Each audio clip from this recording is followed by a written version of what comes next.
Every past version of you still lives somewhere in the mind, in old conversations, old regrets, old mistakes, old wounds that seem to return the moment the room gets quiet. During the day, you can outrun them for a while. You can stay busy. You can answer messages, finish work, smile when needed, and keep moving. But at night, when the world softens and there is nothing left to distract you, the past often comes back like a voice that never learned how to leave. Not because you are broken, but because some pain was never given a peaceful ending. Many people were taught how to survive hard moments, but not how to release them. We were taught to keep going, to stay strong, to bury the memory, to act like time alone would heal everything. But buried things do not always disappear. Sometimes they wait in silence. Sometimes they return as restlessness, tension, sadness, or thoughts that circle the same old story again and again. And the tiring part is this: the past is already over, but the mind can still live inside it as if it is happening now. The Stoics understood something most people never fully learn. They knew that suffering grows when the mind argues with what has already happened. They knew that peace begins when we stop demanding a different yesterday. Not because the past was fair, not because it did not hurt, but because healing begins the moment you stop asking memory to become something it can never be. The past cannot be changed, but your relationship with it can. And that changes everything. Tonight, this meditation is here to help you do something gentle but life-changing. To stop dragging old weight into a new day. To stop reopening doors that only lead to pain. To stop punishing yourself for things that are already gone. For the next 4 hours, you are not here to fight your thoughts. You are here to soften them, to loosen the grip of memory, to let the mind finally understand that it no longer needs to carry what time has already taken. Tonight is not about forgetting your past. It is about learning how to rest without it controlling you. And as the mind begins to settle, something subtle starts to reveal itself. Not the loud thoughts, not the obvious worries, but the quieter patterns underneath them. The ones that return without being invited. The ones that feel real every time they appear, even though they belong to something long gone. This is where the deeper work begins, not in controlling the mind, but in understanding what it is quietly doing behind the scenes. There is a strange thing the mind does that most people never question. It takes a memory and changes it. Not once, but every single time it is remembered. What feels like a fixed event from the past is not actually fixed at all. It is being rewritten in real time, shaped by your current emotions, your current fears, your current beliefs about yourself. And the more often a memory is recalled, the more it can drift away from what truly happened and move closer to how you feel about it now. This is why some memories seem to grow heavier over time, not because the event itself is changing, but because the mind keeps adding new layers to it. A small mistake becomes a defining failure.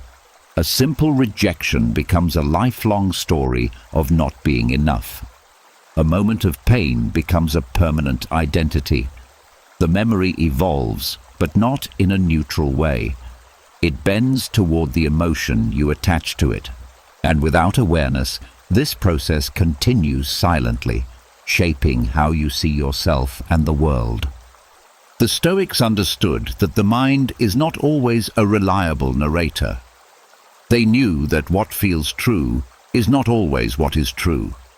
And more importantly, they knew that the emotional weight of a memory does not come from the event itself, but from the meaning we keep assigning to it. This is where suffering quietly grows, not in the past, but in the repeated interpretation of it. There is a reason certain memories return at night. When the world becomes quiet, the mind has more space to wander. It reaches for familiar thoughts, familiar stories, familiar feelings. It goes back to what it knows. And if what it knows is pain, regret, or self-judgment, it will replay those patterns again and again. Not because it wants to hurt you, but because it is trying to make sense of something it never fully resolved. But here is the shift that changes everything. A memory only holds power when it is believed without question. The moment you begin to observe it, instead of automatically stepping into it, something starts to loosen. You begin to see that the memory is not happening now. You begin to notice how it changes slightly each time it appears. You begin to understand that what feels like a solid truth is actually something fluid, something shaped by the present moment. Awareness does not erase the past. It does something more important. It separates you from it. Instead of being inside the memory, reacting to it, feeling it as if it is happening again, you begin to stand outside of it. You see it as a mental event, not a current reality. And in that space, the emotional grip begins to soften. This does not require force. It does not require pushing thoughts away or trying to control what appears in the mind. In fact, the more you try to control it, the stronger it often becomes. The shift happens through quiet noticing. When a memory arises, instead of following it, you simply acknowledge it. You see it. You recognize it as something the mind is producing, and then you allow it to pass without adding anything to it. At first, this may feel unfamiliar. The mind is used to engaging, to analyzing, to reacting. It wants to pull you back into the story. But each time you choose awareness instead of reaction, you weaken that pattern. You stop feeding the cycle that keeps the memory alive in its most painful form. Over time, something interesting begins to happen. The memory may still appear, but it feels different. It no longer carries the same emotional charge. It becomes lighter, quieter, less demanding. Not because the event has changed, but because your relationship with it has changed. You are no longer rewriting it with fear or regret. You are simply allowing it to exist without giving it control. This is how the past begins to lose its hold. Not through forgetting, not through forcing it away, but through understanding how the mind reshapes it and choosing not to participate in that process. You stop adding new weight to something that has already happened. You stop turning memory into a burden that follows you into the present. And in that space, something opens. A sense of relief that does not come from changing the past, but from no longer carrying it the same way. A quiet freedom that grows each time you choose awareness over reaction. The mind begins to rest, not because it is empty, but because it is no longer fighting what it remembers. This is the beginning of letting go. Not all at once, not in a dramatic way, but gently, slowly, each time you see the memory for what it is and allow it to pass without holding on to it. And as the weight of memory begins to loosen, another layer quietly reveals itself. Not the memory itself this time, but the version of life the mind keeps trying to create around it. Not what happened, but what should have happened. This is where the mind becomes even more convincing, because it does not just replay the past, it redesigns it. There is a quiet pull that feels almost comforting at first, a thought that says, if only that had gone differently. A version of life that looks smoother, cleaner, more complete. A different choice, a different response, a different outcome. And in that moment, the mind creates an entire world that feels just as real as the one you are living in now. a world where things worked out, where nothing was lost, where everything made sense. But this world does not exist. It never did. The mind has a powerful ability to construct these alternative timelines, but it builds them with one important detail missing. It removes uncertainty. It removes the complexity of real life. It removes the unknown factors that were present in the moment. What remains is a perfect version of events that feels believable, but is actually incomplete. It is not reality. It is a simplified story shaped by hindsight. This is why what could have been can feel so heavy. It presents itself as something you almost had, something just out of reach, something you lost. But the truth is, it was never fully real to begin with. It is a creation of the mind, built after the fact, using only the parts that support the feeling of regret or longing. The Stoics understood that suffering often comes not from what happened, but from the comparison between what happened and what we wish had happened. This comparison creates tension. It keeps the mind stuck between two worlds, the real one that already exists and the imagined one that never did. And as long as the mind keeps returning to that imagined version, it becomes harder to accept the present as it is. There is also something deeper happening beneath this pattern. The mind is trying to regain control. By replaying different outcomes, it creates the illusion that things could have been managed better, predicted more accurately, handled more perfectly. It suggests that if you had known more, done more, or been different, the result would have changed completely. But this overlooks something important. At the time, you were acting with the awareness you had. You made decisions based on what you understood in that moment. The idea that you could have done better is being judged by a version of you that has already learned from the experience. It is an unfair comparison because it places present knowledge onto a past situation. When this is seen clearly, something begins to soften. The pressure to rewrite the past starts to fade. You begin to understand that the version of life you are comparing yourself to is not a missed opportunity. It is a mental construction. And no matter how real it feels, it cannot be lived, returned to, or completed. The more attention given to these imagined timelines, the stronger they become. They begin to shape how you feel about your current life. They can make the present feel less satisfying, less complete, as if something essential is missing. But what feels missing is not something that was lost. It is something that was never fully formed in reality. Breaking this pattern does not require forcing the thoughts away. It begins with recognizing them for what they are. When the mind drifts into what could have been, there is a quiet opportunity to pause, to see the thought not as a truth, but as a creation, to notice how it simplifies the past, how it removes uncertainty, how it presents a version of events that feels clean but lacks the full picture. From this place of awareness, the grip begins to loosen. The imagined timeline loses some of its appeal, not because it is being rejected, but because it is being understood. It becomes clear that the past was never as simple as the mind now presents it. It was complex, unpredictable, filled with variables that cannot be recreated in memory. There is also a quiet freedom in accepting that not every path needs to be explored. Life is not meant to be experienced in every possible version. It unfolds in one direction, one moment at a time. And while the mind can create countless alternatives, only one version is real. Only one version is being lived.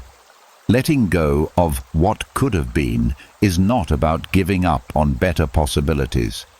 It is about releasing the attachment to imagined outcomes that no longer serve you. It is about returning attention to what is here instead of what never was. It is about allowing the present to exist without constantly measuring it against a story that was never complete. As this understanding deepens, the mind begins to settle. The need to revisit those imagined paths becomes less urgent. The comparison loses its intensity, and what remains is a quieter, more grounded awareness of life as it is, without the constant pull towards something that only exists in thought.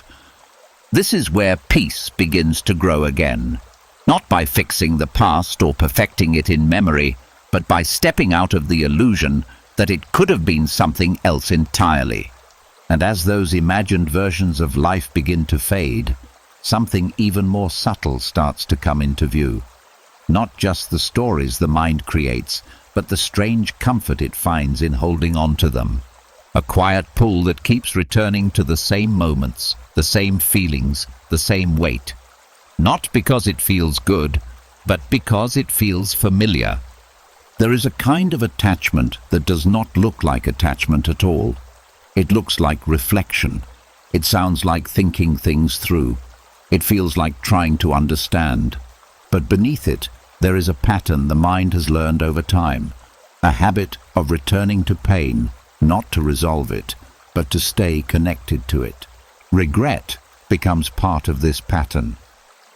At first, it appears as something honest, a way of learning from the past, a way of making sure mistakes are not repeated. But slowly, without being noticed, it turns into something else. It becomes a loop, a place the mind goes back to again and again, even when nothing new is being learned. This is where regret quietly changes its role. It stops being a teacher and becomes a companion. The mind begins to hold on to certain memories because they have been revisited so many times that they start to feel like part of who you are. A past mistake is no longer just something that happened. It becomes something that defines you. A moment of failure becomes a label. A wrong decision becomes a story that is repeated until it feels permanent. And once this happens, letting go of regret can feel like losing something important. Not because the pain is valuable, but because it has become familiar. It has been carried for so long that it feels like part of your identity. There is a quiet resistance that appears when the idea of releasing regret comes up. A thought that says, if I let this go, what does that say about what happened? Or, if I stop feeling this, does it mean it didn't matter? This is where the mind confuses holding on to pain with honoring the past, but they are not the same. Holding on to regret does not change what happened. It does not make the past more meaningful. It only keeps the emotional weight active in the present. It is like carrying something long after it has served its purpose, simply because it has always been there. The Stoics saw this clearly. They understood that the mind often returns to what is familiar, even if it is painful. Not because it prefers suffering, but because it prefers certainty. Regret, in a strange way, offers that certainty. It is known, it is predictable. It does not require stepping into the unknown space of peace. Peace can feel unfamiliar when the mind has been used to tension. This is why letting go of regret is not just about deciding to move on. It is about recognizing the pattern that keeps bringing you back. It is about seeing how the mind uses certain memories as anchors, even when they are heavy. When a regretful thought appears, it often comes with a sense of urgency, a pull to analyze it again, to replay it, to search for something that was missed. But if you look closely, you may notice that nothing new is actually being discovered. The same thoughts, the same conclusions, the same feelings, just repeated in a slightly different form. This repetition is not resolution, it is attachment. And the way out of this is not through more thinking. It begins with noticing. Noticing how the thought appears, noticing how it tries to pull you in, noticing how it feels familiar, almost automatic. In that moment of noticing, there is a small space, a gap between the thought and your response to it. And within that space, something becomes possible. You can choose not to follow the pattern, not to feed it, not to continue the loop. This does not mean rejecting the memory or pushing it away. It means allowing it to be there without giving it control. Seeing it as something the mind produces, not something that defines you. Over time, this changes the relationship with regret. It no longer feels like something that must be carried. It becomes something that can be seen, acknowledged, and allowed to pass. There is also a deeper understanding that begins to form. The person who made those decisions, who lived through those moments, is not the same person sitting here now. Experience has changed you. Awareness has grown. And yet, regret often ignores this. It speaks as if you are still that same version of yourself, frozen in that moment. This is not true. Growth means that the past version of you did what it could with what it knew. It means that mistakes were part of learning, not proof of failure. And it means that holding on to regret does not protect you from repeating the past. It only keeps you tied to it. As this becomes clearer, the need to hold on to regret begins to weaken. Not all at once, but gradually. The familiarity of it starts to lose its grip. The identity built around it begins to loosen. And in its place, something quieter begins to grow. A sense that you do not need to carry old pain to prove that it mattered. A sense that you can remember without reliving. A sense that who you are now is not defined by what you have already lived through. This is where the mind begins to rest in a different way, not by forgetting, but by no longer needing to return to the same place again and again. And for the first time in a long time, the past starts to feel like something behind you, instead of something you are still holding. And as the grip of regret begins to loosen, another quiet truth starts to surface. Not every part of the past can be understood. Not every moment can be explained. And not every story gets the ending the mind keeps searching for. There is a deep discomfort in things that feel unfinished. Conversations that ended too early. Situations that never made sense. Questions that were never answered. The mind does not like loose ends. It wants resolution. It wants clarity. It wants to connect every piece into something that feels complete. So it keeps searching. It goes back to the same memories, turning them over, looking for something it might have missed. A different perspective, a hidden reason, a final explanation that will finally make everything feel settled. But the more it searches, the more it realizes something frustrating. Some answers are simply not there. This is where the struggle begins, because the mind believes that peace comes after understanding. It believes that once everything makes sense, the weight will disappear. That if you can just figure out why something happened, or what it meant, or what could have been done differently, then the feeling will finally go away. But this is not always true. There are moments in life that do not come with clear reasons. People leave without explanation. Things fall apart without warning.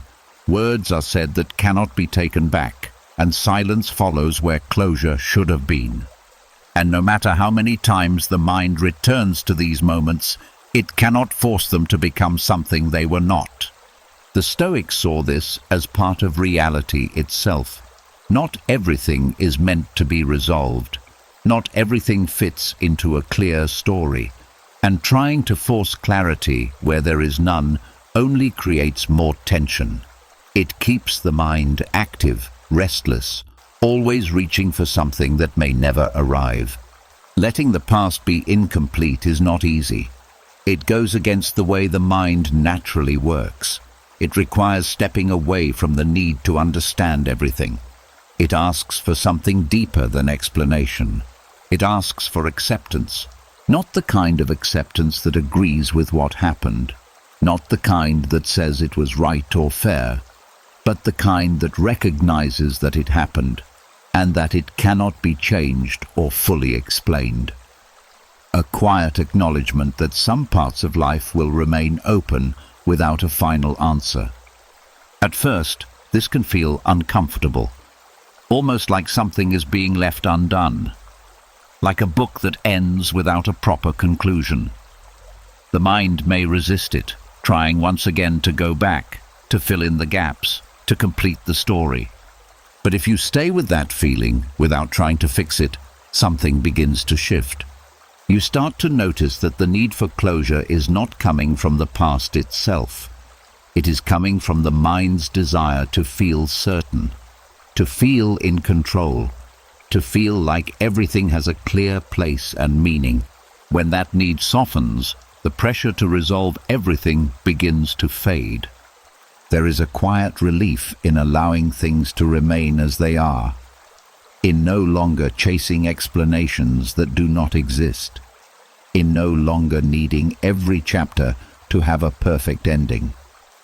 The mind starts to rest, not because everything is understood, but because it has stopped demanding that it must be. This does not erase the memory. It does not remove the fact that something felt unfinished, but it changes how that unfinished feeling is held. Instead of something that needs to be fixed, it becomes something that can simply be there without creating tension. There is also a deeper freedom in this.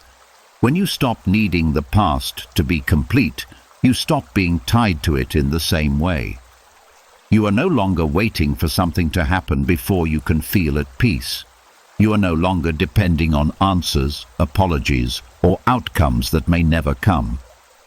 Peace becomes something available now, not something delayed until everything makes sense. This is where explanation ends and something quieter begins. A space where the mind no longer needs to solve every part of what has already happened. A space where not knowing does not feel like a problem. A space where the past can exist without being constantly questioned. And in that space, something softens. The tension that once came from trying to understand begins to dissolve. The need to revisit certain memories loses its urgency. The mind becomes less interested in completing the story and more willing to let it rest as it is. There is a kind of strength in this. Not the strength of having all the answers, but the strength of no longer needing them. And as this understanding settles in, the past begins to feel different. Not because it has changed, but because the way it is held has changed. It is no longer something that must be finished before you can move forward. It becomes something that can remain incomplete without taking your peace with it. And as the need for closure begins to fade, something even more personal comes into view. Not just what happened in the past, but who you believe you were inside those moments. The identity the mind quietly holds on to. The version of you that still lives in memory, long after life has already moved forward. There is a quiet attachment that often goes unnoticed. It is not to events, but to identities. To the person you were when something happened, the one who was hurt, the one who failed, the one who made a mistake, the one who did not know better. These versions of you may belong to the past, but the mind keeps them alive as if they are still present. And over time, something subtle happens. You begin to see yourself through those old versions, not consciously, but quietly. The mind builds a story around them. This is who I am. This is how I act. This is what I always do. And without realizing it, you start carrying an identity that no longer reflects who you are now. The ego plays a role in this. It tries to create consistency. It wants a stable sense of self, something fixed, something predictable. So it holds on to past identities, even when they are no longer accurate, even when they are limiting, even when they are based on moments that have already passed. This is why growth can sometimes feel difficult. Not because change is impossible, but because the mind keeps returning to an older version of you and treating it as truth. You may have learned, changed, evolved, but the identity remains stuck in time. It continues to shape how you see yourself, how you respond to situations, how you interpret your own behavior. A past mistake becomes a permanent label. A moment of weakness becomes a defining trait. An old belief becomes a rule you never question. And without awareness, this creates a quiet resistance to becoming something new. Because letting go of those identities can feel like losing something familiar, even if that familiarity is painful. There is also a strange comfort in knowing who you are, even if that version is limiting. It removes uncertainty. It keeps things predictable. But it also keeps you tied to a version of yourself that may no longer exist. The Stoics understood that identity is not something fixed. It is something that changes with awareness. They saw that clinging to an outdated version of the self creates unnecessary suffering, because it forces you to live in alignment with something that no longer reflects your current understanding. Releasing these old identities does not mean denying what happened. It means recognizing that you are not defined by it. The person who made those decisions, who reacted in those ways, who believed those things, existed in a different moment, with a different level of awareness. That version of you was real then, but it is not who you are now unless you continue to carry it forward. This is where the shift begins. When a thought appears that says, "This is just how I am," there is an opportunity to pause, to question it, to see whether it is coming from the present or from an old version of you that the mind has not let go of. You begin to notice how often the mind refers back to the past to define the present, how it uses old experiences as evidence for current limitations, how it repeats certain stories until they feel like permanent truths.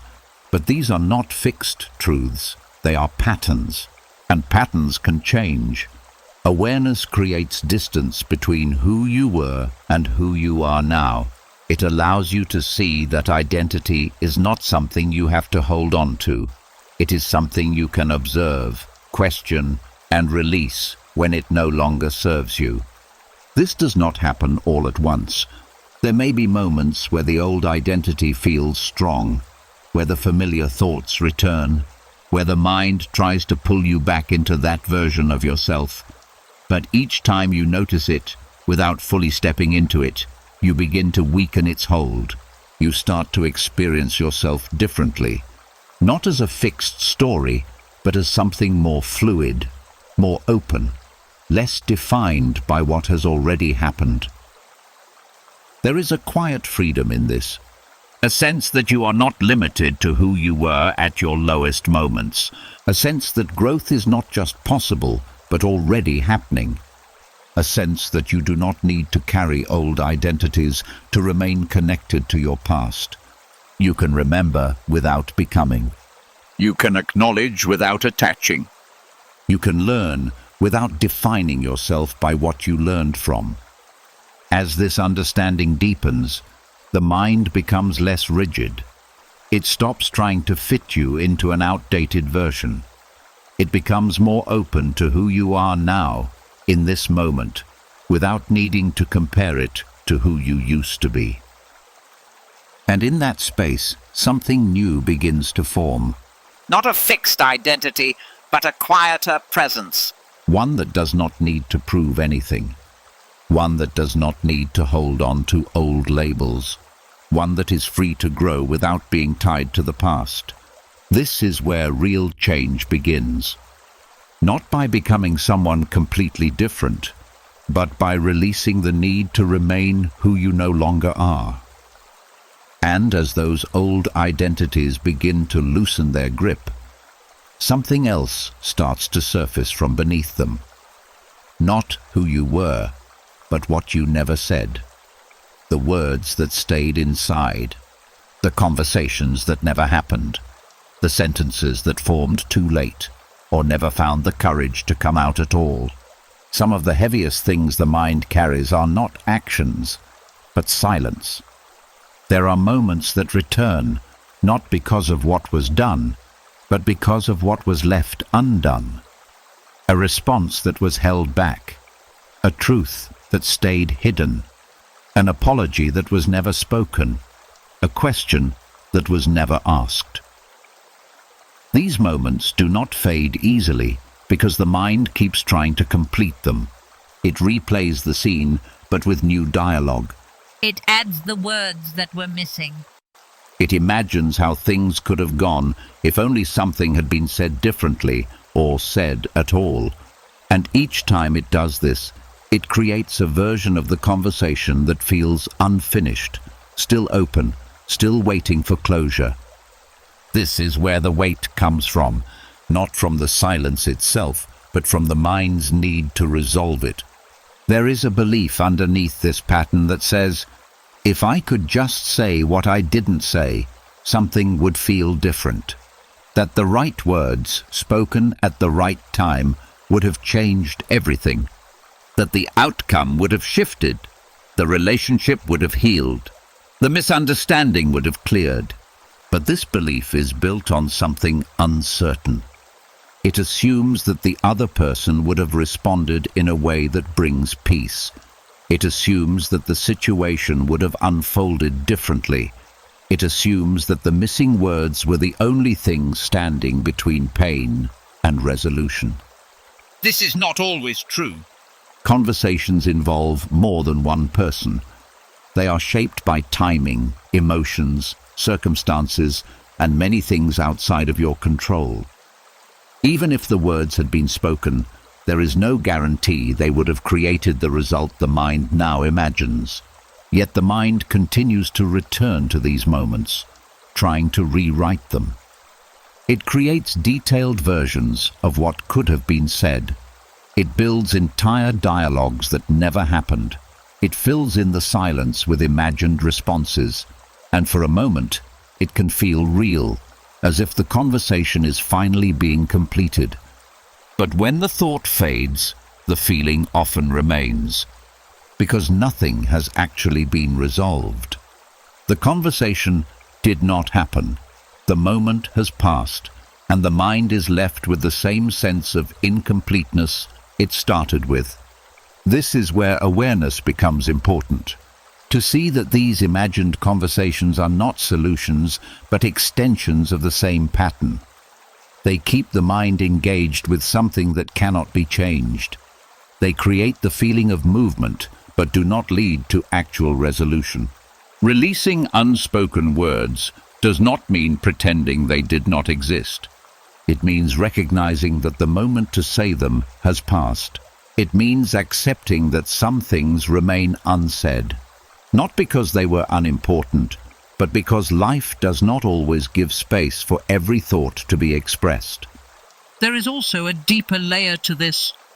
Sometimes the words were not spoken because you were not ready, because you did not have the clarity, the confidence, or the understanding at that time. And holding on to regret about that ignores the reality of who you were in that moment. You responded the best you could with what you had. Expecting yourself to have acted differently is placing present awareness onto a past version of you that did not yet have it. When this is seen clearly, the pressure begins to soften. The mind no longer needs to go back and fix the silence. It begins to understand that the past is not waiting for completion. It is already complete in its own way, even if it feels unfinished. There is also a quiet shift that happens when you stop directing those unspoken words outward and begin to process them inward. Instead of needing the other person to hear them, you allow yourself to acknowledge them. to recognize what you felt, to see what you wanted to express, to understand what mattered to you in that moment. This does not require an audience. It does not require the other person to respond. It simply requires honesty with yourself. And from that place, something begins to release. The need to replay the conversation starts to fade. The imagined dialogues lose their intensity. The silence becomes less heavy, not because it was filled, but because it is no longer being resisted. There is also a deeper acceptance that forms, an understanding that not every thought needs to be spoken to be valid, not every feeling needs to be expressed to be real, and not every conversation needs to happen for you to move forward. As this settles in, the mind becomes quieter. It stops returning to the same unfinished scenes.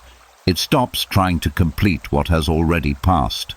And what once felt like an open loop begins to close on its own, not through words, but through understanding, not through action, but through release. The past no longer feels like something waiting to be corrected. It becomes something that can remain as it is, without pulling you back into it. And in that space, something lighter begins to take its place. A sense that you do not need to carry every unsaid word with you. A sense that silence, too, can be let go. And for the first time, the mind begins to rest without needing to revisit what was never spoken. And as the weight of those unspoken words begins to fade, another shift quietly takes place. Not in what happened, but in how it is held. The mind starts to loosen its grip, and something deeper becomes visible. Not the silence, not the regret, but the meaning attached to everything that came before. There is a moment where something begins to feel less solid. Not because the past disappears, but because the way it has been understood starts to change. A thought appears that feels different from the rest. Not loud, not forceful, but quietly unsettling. What if the past is not as fixed as it feels? What if the memory is not the event itself, but a version of it shaped over time? This is where the shift begins. The mind tends to treat the past like a sentence, something final, something already decided, a conclusion that cannot be questioned. It says, this is what happened, and this is what it means. And once that meaning is accepted, it becomes part of how you see yourself and your life. But the truth is, memory does not work that way. What you remember is not a perfect recording. It is a reconstruction, a story the mind builds using fragments of what happened, filtered through emotion, belief, and time. And each time the memory is recalled, it is slightly reshaped again. The details can change, the tone can shift, the meaning can deepen or distort. And yet, it still feels completely real. This is why two people can experience the same moment and remember it differently. Not because one is right and the other is wrong, but because each mind creates its own version of the story. Each one fills in the gaps based on its own perspective. This applies to your own memories as well. The way you interpret what happened is not fixed. It has been shaped by how you felt then and how you feel now. It has been influenced by what you believe about yourself, about others, about the world. A single moment can be seen in many different ways. A failure can be seen as proof of weakness or as part of growth. A rejection can be seen as loss or as redirection. A mistake can be seen as something to carry or something to learn from and release. The event itself does not change, but the story built around it can. The Stoics understood this deeply. They knew that it is not events that disturb the mind, but the judgments made about them. The meaning assigned to what happened is what creates the emotional weight, not the memory itself. When this becomes clear, something begins to open. You start to see that the past is not something that defines you in a fixed way. It is something that has been interpreted, shaped, and retold over time. And if it has been shaped once, it can be reshaped again. This does not mean denying what happened. It means loosening the belief that there is only one way to understand it. There is a quiet freedom in this. Because when the past is seen as a story, it no longer feels like a sentence you are forced to live under. It becomes something you can observe, something you can question, something you can hold more lightly. The mind may still return to certain memories, but now there is space around them. Instead of immediately stepping into the old interpretation, you begin to notice it. You see how the story forms. You notice the tone it carries. You become aware of the meaning being attached to it. And in that awareness, something changes. You are no longer fully inside the story. You are seeing it from a distance. This distance does not disconnect you from the past. It gives you a different relationship with it. You are no longer reacting to the memory as if it is happening now. You are observing how the mind presents it, and this allows something new to enter. A different perspective. A softer interpretation. A recognition that the past does not have to be held in the same way it always has. Over time, this changes how the memory feels. The emotional charge begins to shift. The heaviness becomes lighter, not because the event has changed, but because the meaning is no longer rigid. There is also a deeper understanding that begins to settle in. You realize that you are not the story itself. You are the one aware of the story, and that awareness is not fixed. It is open, flexible, capable of seeing beyond the old patterns. This is where the past begins to lose its power, not by being erased, but by no longer being treated as an unchangeable truth. It becomes something that happened, but not something that defines everything.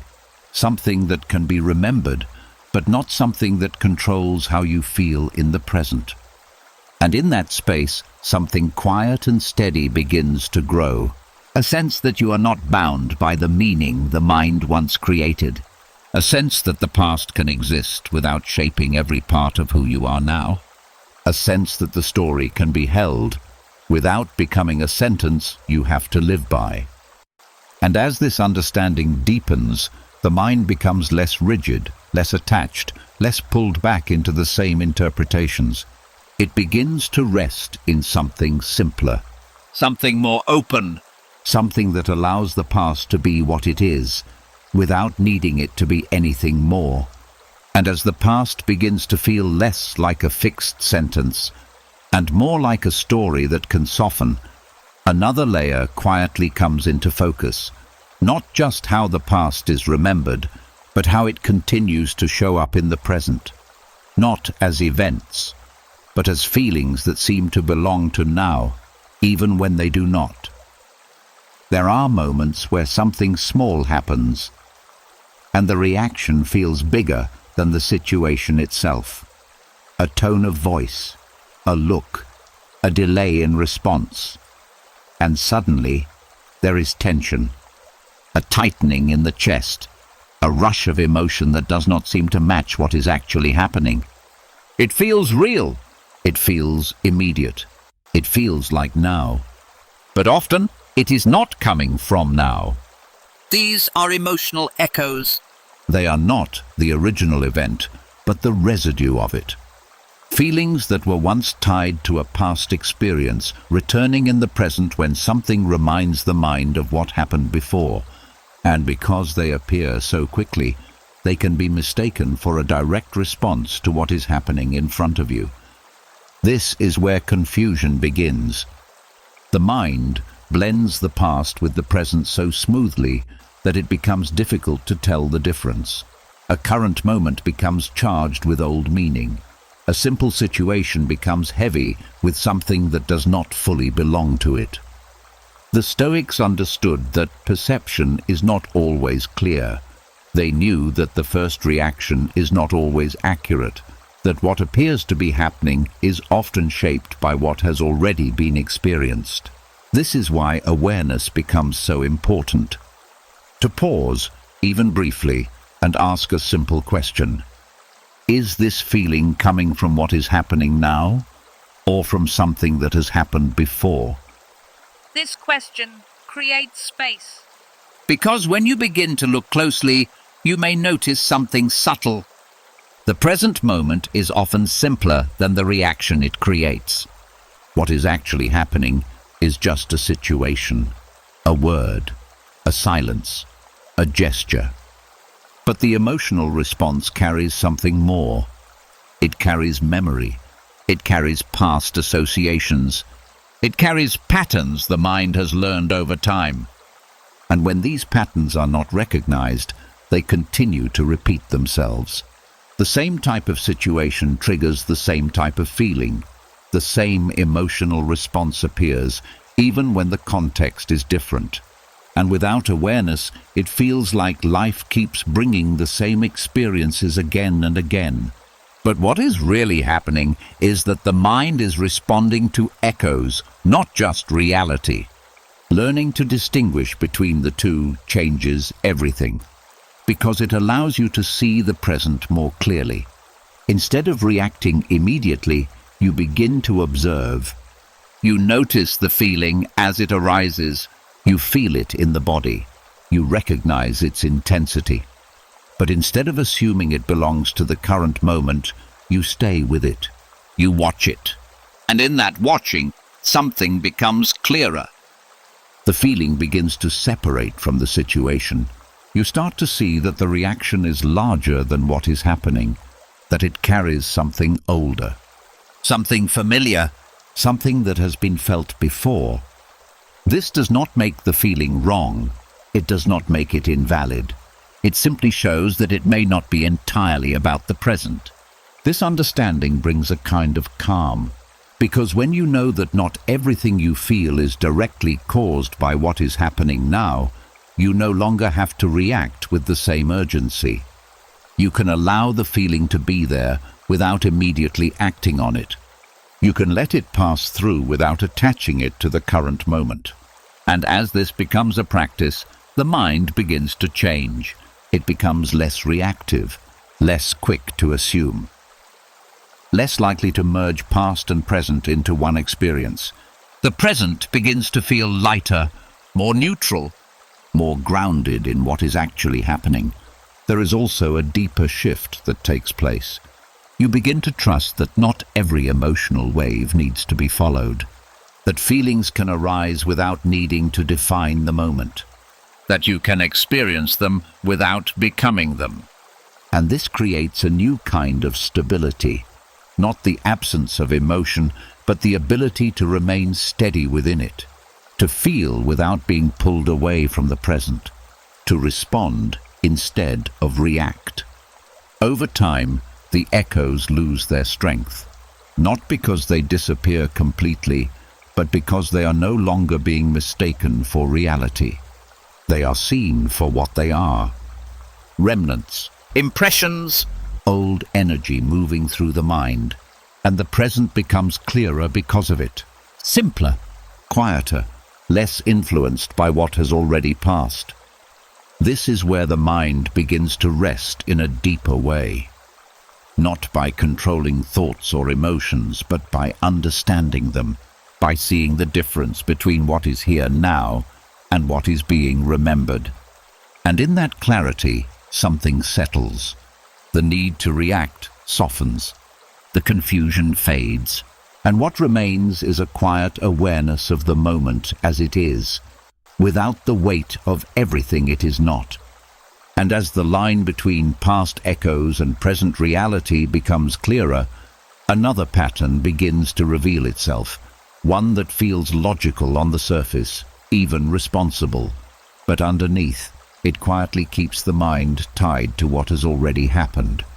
There is a voice that appears after certain memories, a voice that says, "It was my fault." At first it feels like honesty, like accountability, like facing the truth without running from it. But if you stay with it a little longer, something else begins to show, a strange sense of control hidden inside the blame. Because when the mind says, "It was my fault," it is not only assigning responsibility, it is also creating a story where things could have been different, if only you had acted differently. And this creates a powerful illusion. An illusion that the past was fully in your hands, that with better choices, better timing, better awareness, everything would have changed. This is where self-blame becomes a trap. Not because responsibility is wrong, but because the mind turns it into something unrealistic. It ignores everything that was outside your control.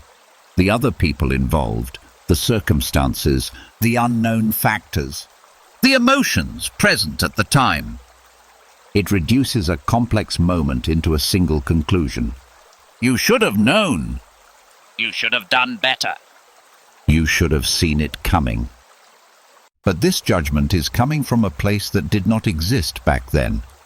It is coming from the present, from the version of you that has already learned from the experience. And it is being placed onto a past version of you that did not yet have that knowledge. This is not fairness. It is distortion.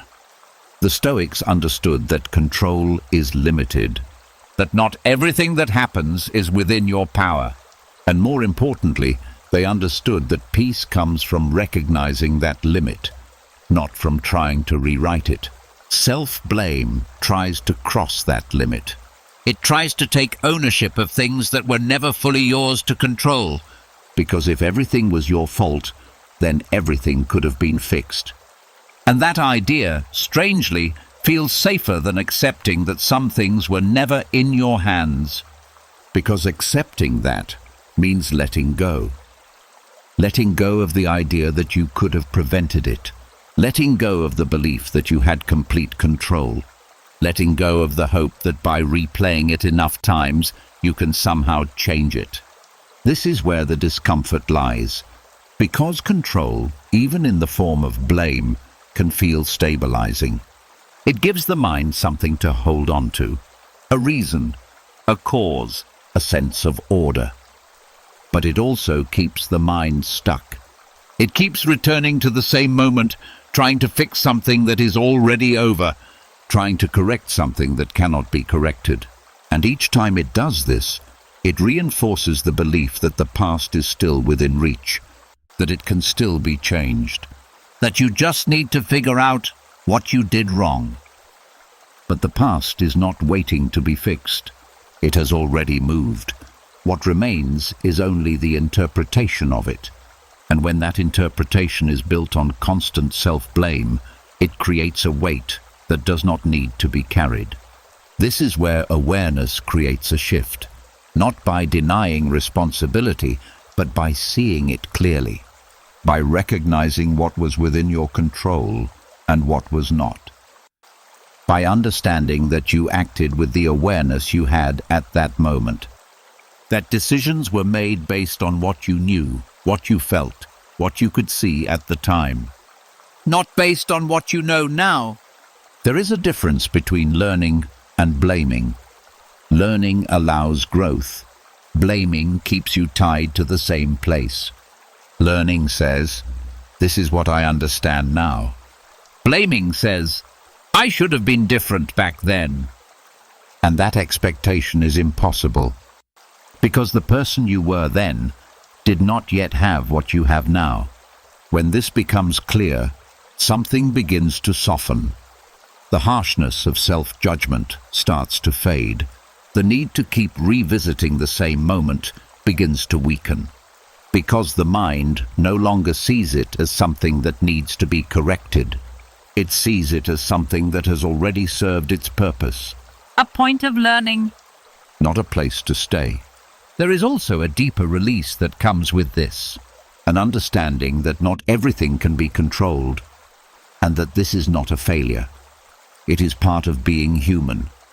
There are moments that unfold beyond intention.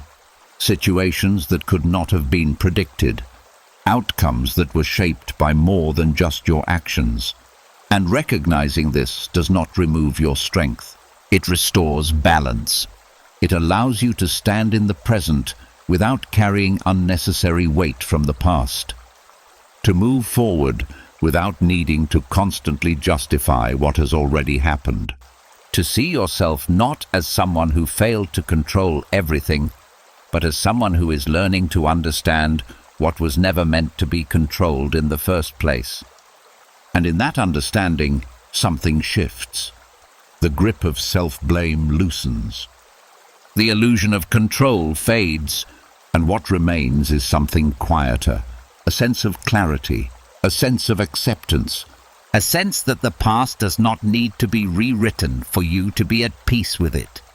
And as the need to control the past begins to loosen, another habit quietly reveals itself. Not the need to fix, not the need to blame, but the need to understand.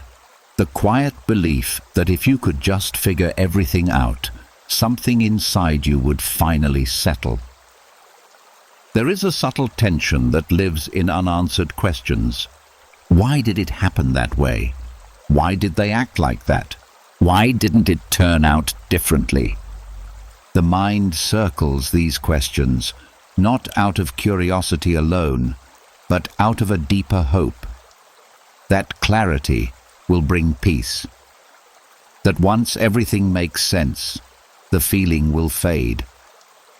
That understanding is the final step before letting go. But this is where the mind gets stuck. Because not everything can be understood. Some situations are too complex, too layered, too dependent on things you were never meant to fully see. People act from places you cannot access. Decisions are shaped by factors you may never know. And time moves forward without waiting for every answer to be revealed. Still, the mind keeps searching. It revisits the same events, looking for new meaning. It analyzes, reanalyzes, connects pieces, separates them again, hoping that one more thought will unlock something that was missing. But often, nothing new appears. Only the same loop, repeated in different ways. This is where the exhaustion comes from. Not from the past itself, but from the constant effort to make it make sense. The Stoics understood something that goes against this habit. They knew that peace does not come from complete understanding. It comes from acceptance, from recognizing that the need to know everything is not necessary for the mind to rest. There is a quiet strength in allowing something to remain unclear, not because it does not matter, but because you no longer need it to be resolved in order to move forward. At first, this can feel uncomfortable. The mind resists uncertainty. It wants conclusions. It wants explanations that feel solid, that feel final. Without them, there can be a sense of something unfinished, something still open. But if you stay with that feeling, without trying to close it, something begins to change. You start to notice that the discomfort is not coming from the lack of answers. It is coming from the belief that answers are required. When that belief softens, the pressure begins to fade. You no longer feel the need to chase every question. You no longer feel incomplete because something remains unknown. You begin to see that understanding is not the same as peace, and that one can exist without the other. There are moments in life that will never fully make sense, conversations that leave confusion, endings that arrive without explanation, situations that do not follow logic or fairness. And trying to force clarity onto these moments only creates more tension, because the mind is trying to solve something that may not have a clear solution. Letting go without understanding everything means stepping out of that effort. It means allowing the past to exist without needing to decode it. It means accepting that some things are not meant to be fully understood, and that this does not prevent you from finding peace. This is not about giving up. It is about releasing the unnecessary burden of constant analysis. There is also a deeper trust that begins to form here. A trust that you do not need to have every answer to be okay. That your ability to move forward is not dependent on complete clarity. That life can continue, grow and unfold, even when parts of it remain uncertain. As this trust grows, the mind becomes quieter. The questions may still appear, but they no longer carry the same urgency. They are seen as thoughts, not demands. They pass more easily without pulling you into long cycles of thinking. And what begins to take their place is something more stable. A sense of calm that does not rely on explanation. A sense of ease that comes from no longer needing to figure everything out. This is where peace starts to feel different. Not as something that comes after answers, but as something that exists without them. A quiet acceptance of what is known and what is not. A willingness to let things remain open without trying to close them. And in that openness, the mind begins to rest. Not because it has solved the past, but because it has stopped trying to. There is a simplicity in this. A return to the present moment without carrying a list of unresolved questions. A recognition that not every part of life needs to be understood to be lived. And as this settles in, something softens even more. The need for certainty fades. The tension around not knowing disappears. And what remains is a quiet, steady awareness, one that allows the past to be incomplete, unclear, even confusing. Without needing it to be anything else. And in that space, peace becomes possible. Not because everything makes sense, but because it no longer needs to. And as the need to understand everything begins to loosen, another quiet layer reveals itself. Not about answers this time, but about something more hidden. Something that does not look like attachment at first. Something that even feels justified. There is a way the mind can begin to hold on to pain, not just out of habit, but out of identity. A quiet sense that the suffering says something important about who you are. That it proves depth. That it shows strength. That it makes your experience more meaningful, more real, more significant. It is subtle. It does not announce itself loudly. But it is there, shaping how the mind relates to what it has been through. There are moments where letting go of pain feels almost wrong. Not because the pain is needed, but because it has been carried for so long that it feels like part of your story. And if that story changes, something inside feels like it might be lost. This is where suffering can quietly turn into a badge. Not something worn consciously, but something held on to because it gives a sense of identity. I've been through this. I've carried this. This is part of who I am. And while these statements may be true in one sense, they can also create a hidden attachment. Because if the pain is released, the mind begins to ask a quiet question. Then who am I without it? This is where the resistance begins, not always in obvious ways, but in small patterns. Returning to certain memories, even when they no longer need to be revisited. Holding on to emotional weight, even when it begins to soften. Feeling a subtle discomfort when things start to feel lighter, as if something important is being left behind. This is not weakness, it is familiarity. The mind becomes used to a certain emotional tone. It becomes comfortable in a certain way of being. And even if that way includes pain, it can still feel known. Letting go means stepping into something less familiar, something quieter, something that does not carry the same intensity.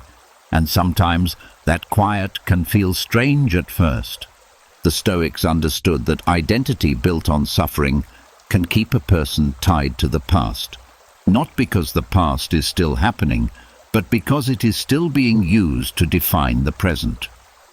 They saw that true strength is not in holding on to pain, but in being able to release it without losing a sense of self. Because who you are is not the pain you have experienced. It is the awareness that has moved through it. It is the ability to grow beyond it. It is the space that remains when the weight begins to lift.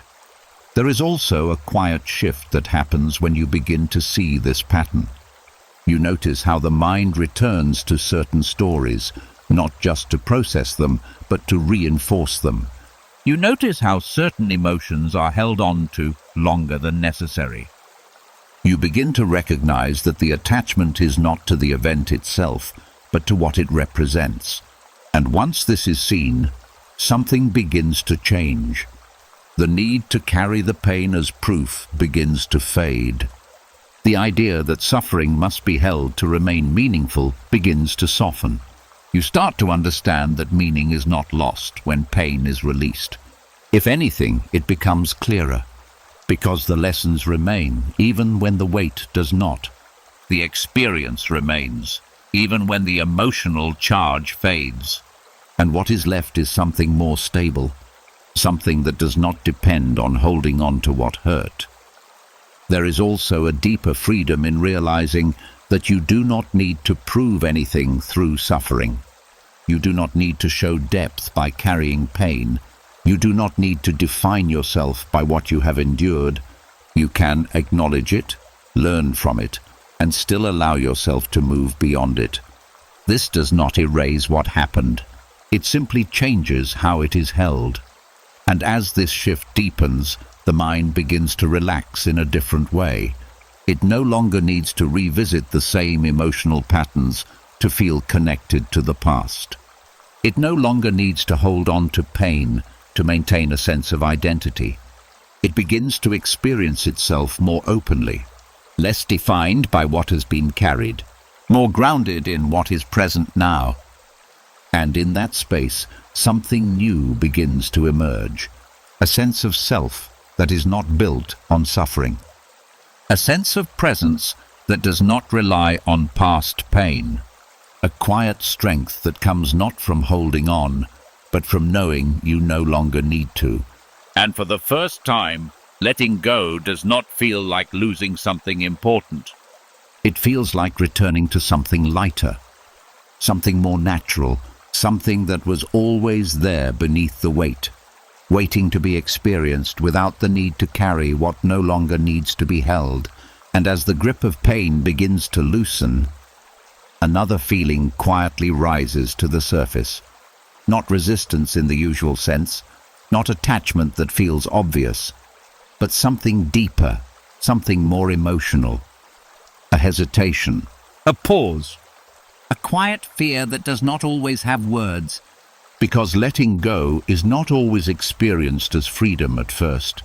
Sometimes it feels like loss, not of the past itself, but of what that past meant, of what it represented, of who or what once mattered deeply.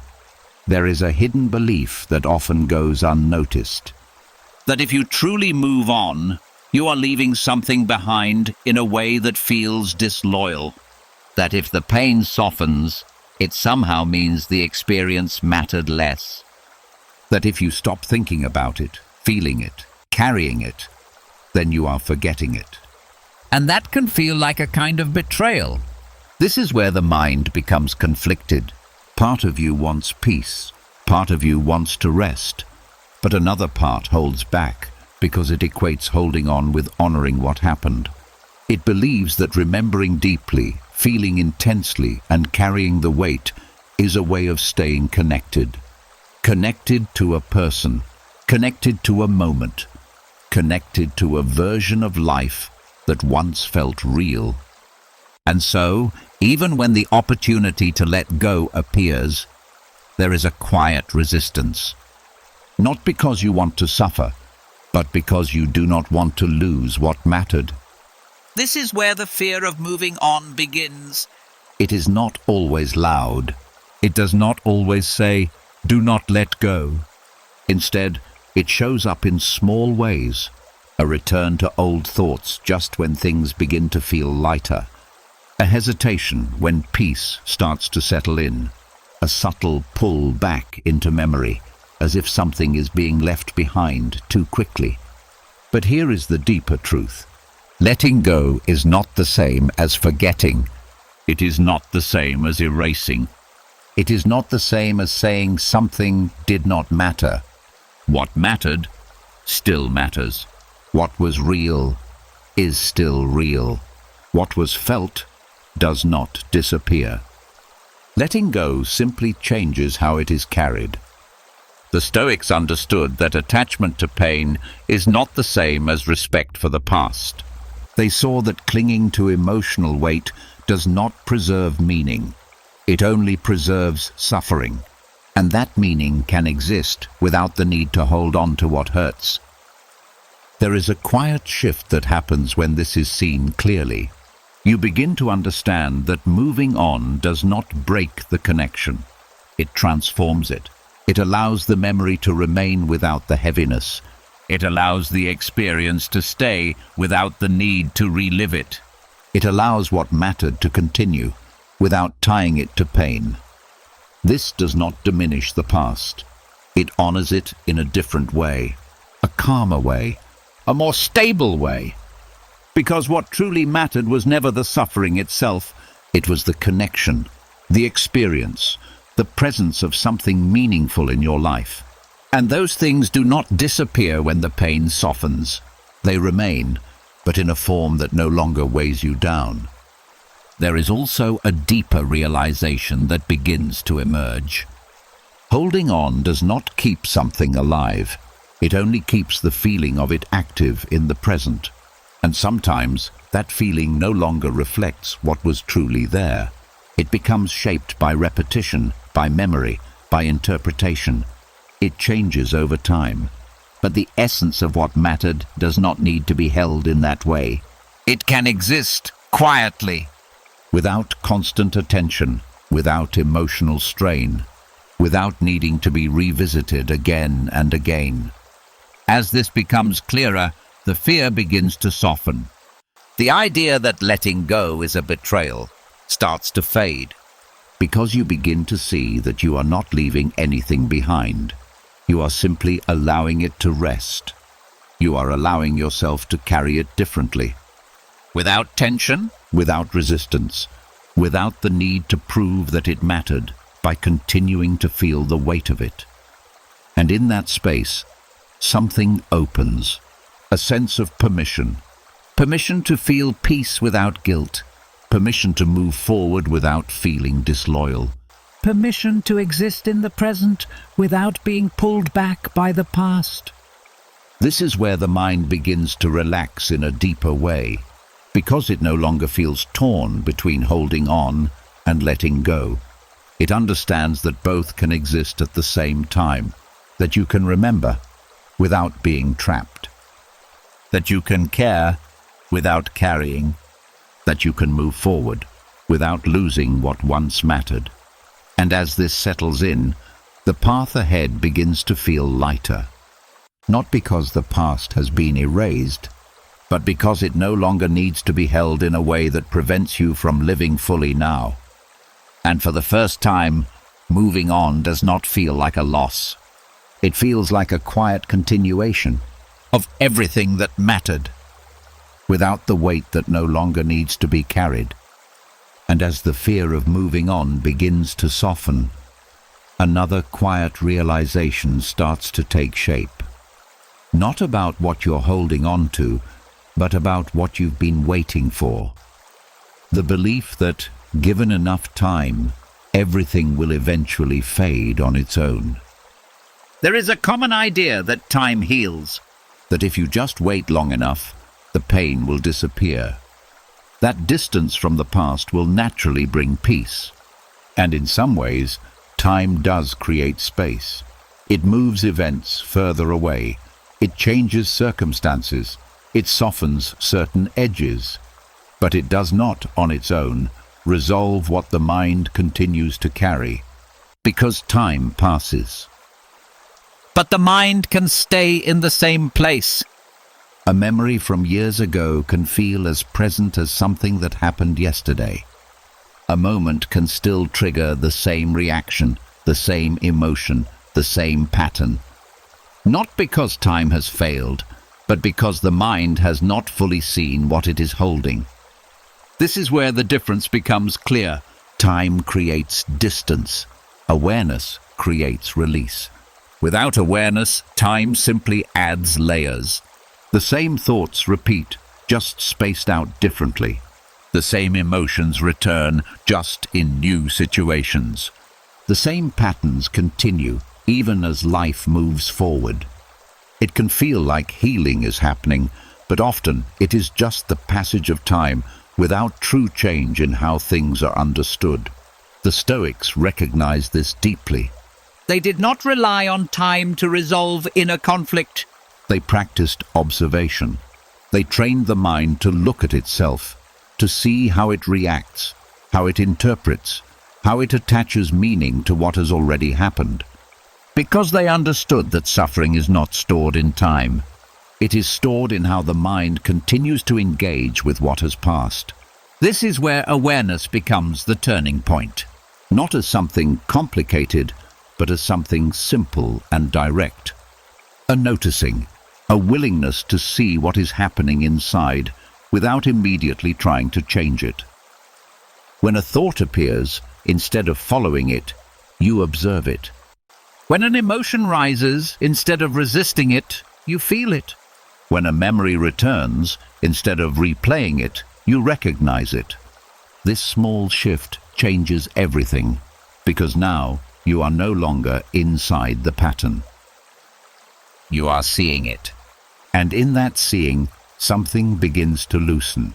The mind starts to understand itself. It begins to notice how certain thoughts repeat, how certain emotions are triggered, how certain memories hold attention longer than others.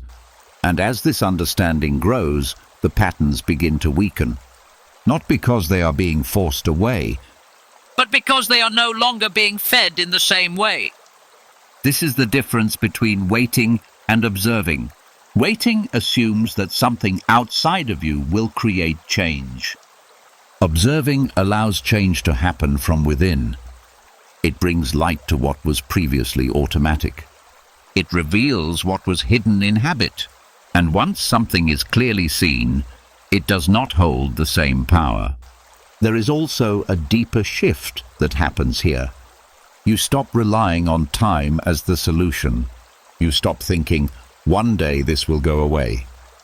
And you begin to see that peace is not something in the future.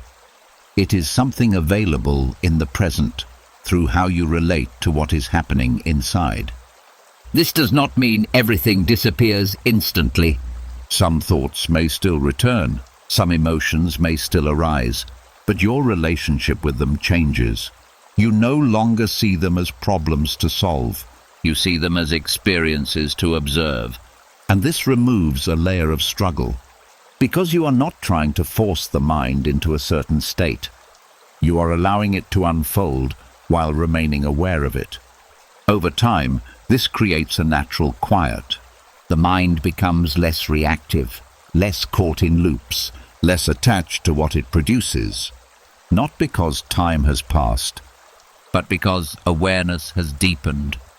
There is also a sense of presence that grows from this, a feeling of being here rather than being pulled into the past or projected into the future. A stability that does not depend on circumstances changing, because it is rooted in how you are relating to your own experience. This is where real healing begins, not as something that happens to you, but as something that develops within you.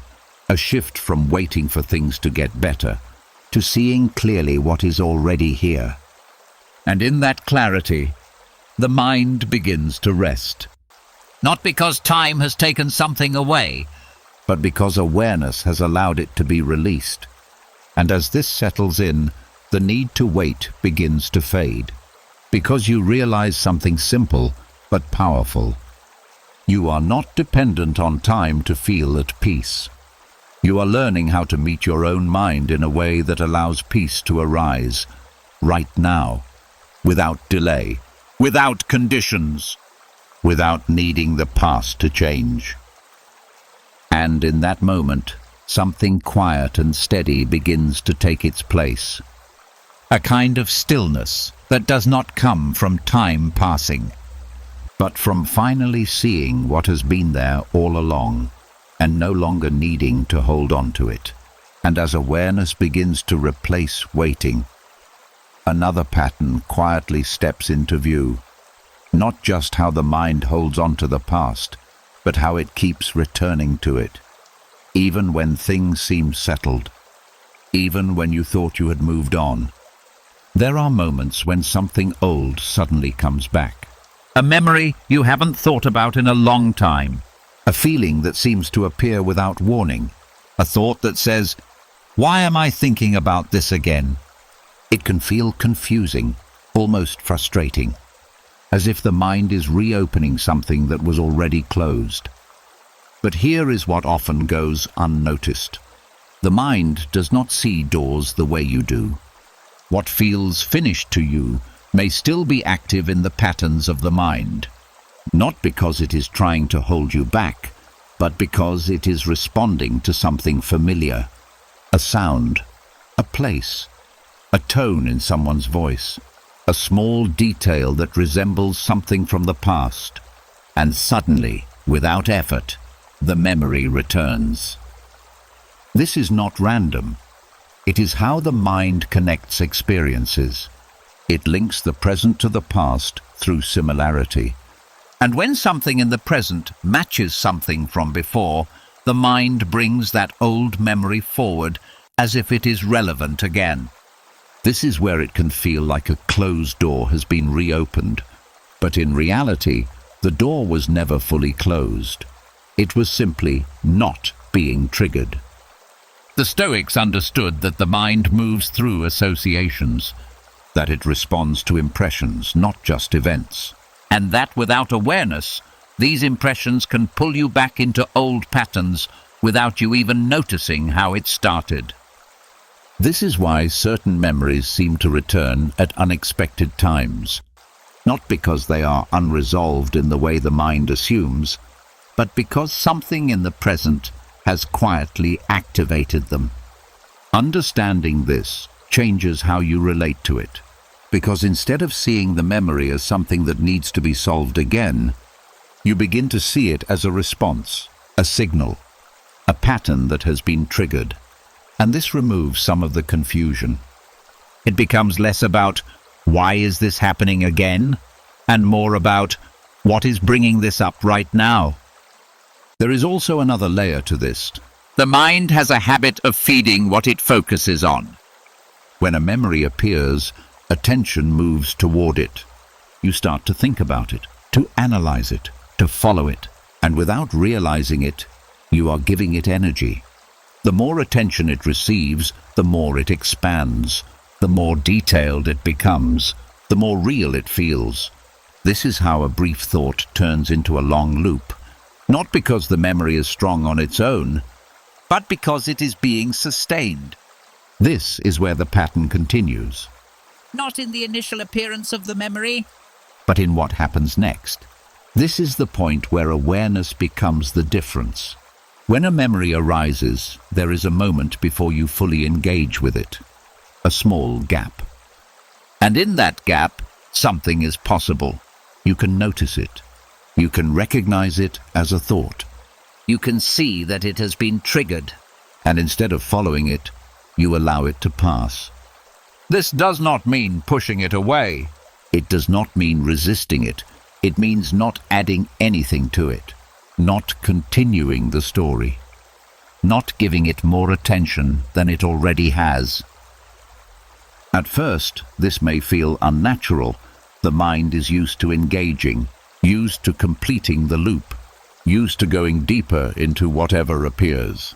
But with practice, this begins to change. You start to notice thoughts without stepping into them. You see memories without reliving them. You allow them to move through without holding on to them. And something begins to shift. The frequency of these returns may not disappear immediately, but their intensity begins to fade. They lose their grip. They no longer pull you in the same way, because they are no longer being fed. There is also a deeper understanding that forms here. The mind is not trying to reopen doors to hurt you.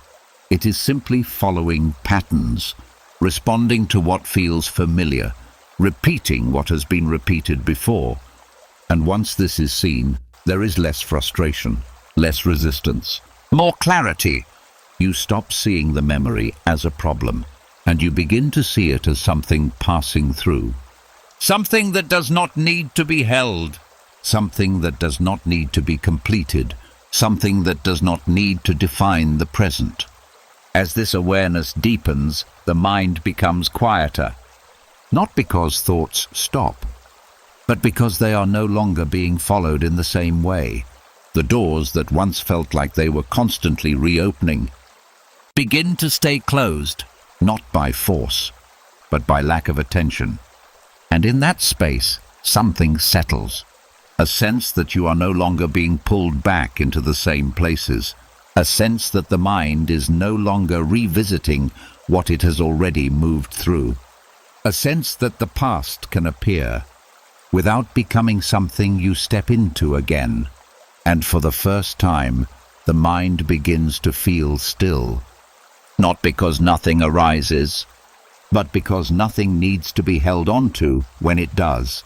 And as the mind begins to stop reopening old doors, another pattern quietly becomes visible. Not just that memories return, but how they return. Not as simple thoughts, but as full experiences. As if the mind is not remembering, but reliving. There are moments that do not stay in the past. They replay again and again. The same scene, but slightly different each time. A different response, a better reaction, a stronger version of you. Words that were not said before, now spoken perfectly in the mind. Outcomes that feel more satisfying, more complete. At first it feels like thinking, like reflecting, Like trying to understand. but beneath it there is a loop forming. A cycle that does not resolve. It only repeats. This is the nature of emotional replays. The mind returns to a moment, not just to remember it, but to change it in imagination. To create a version that feels better. One where things went differently.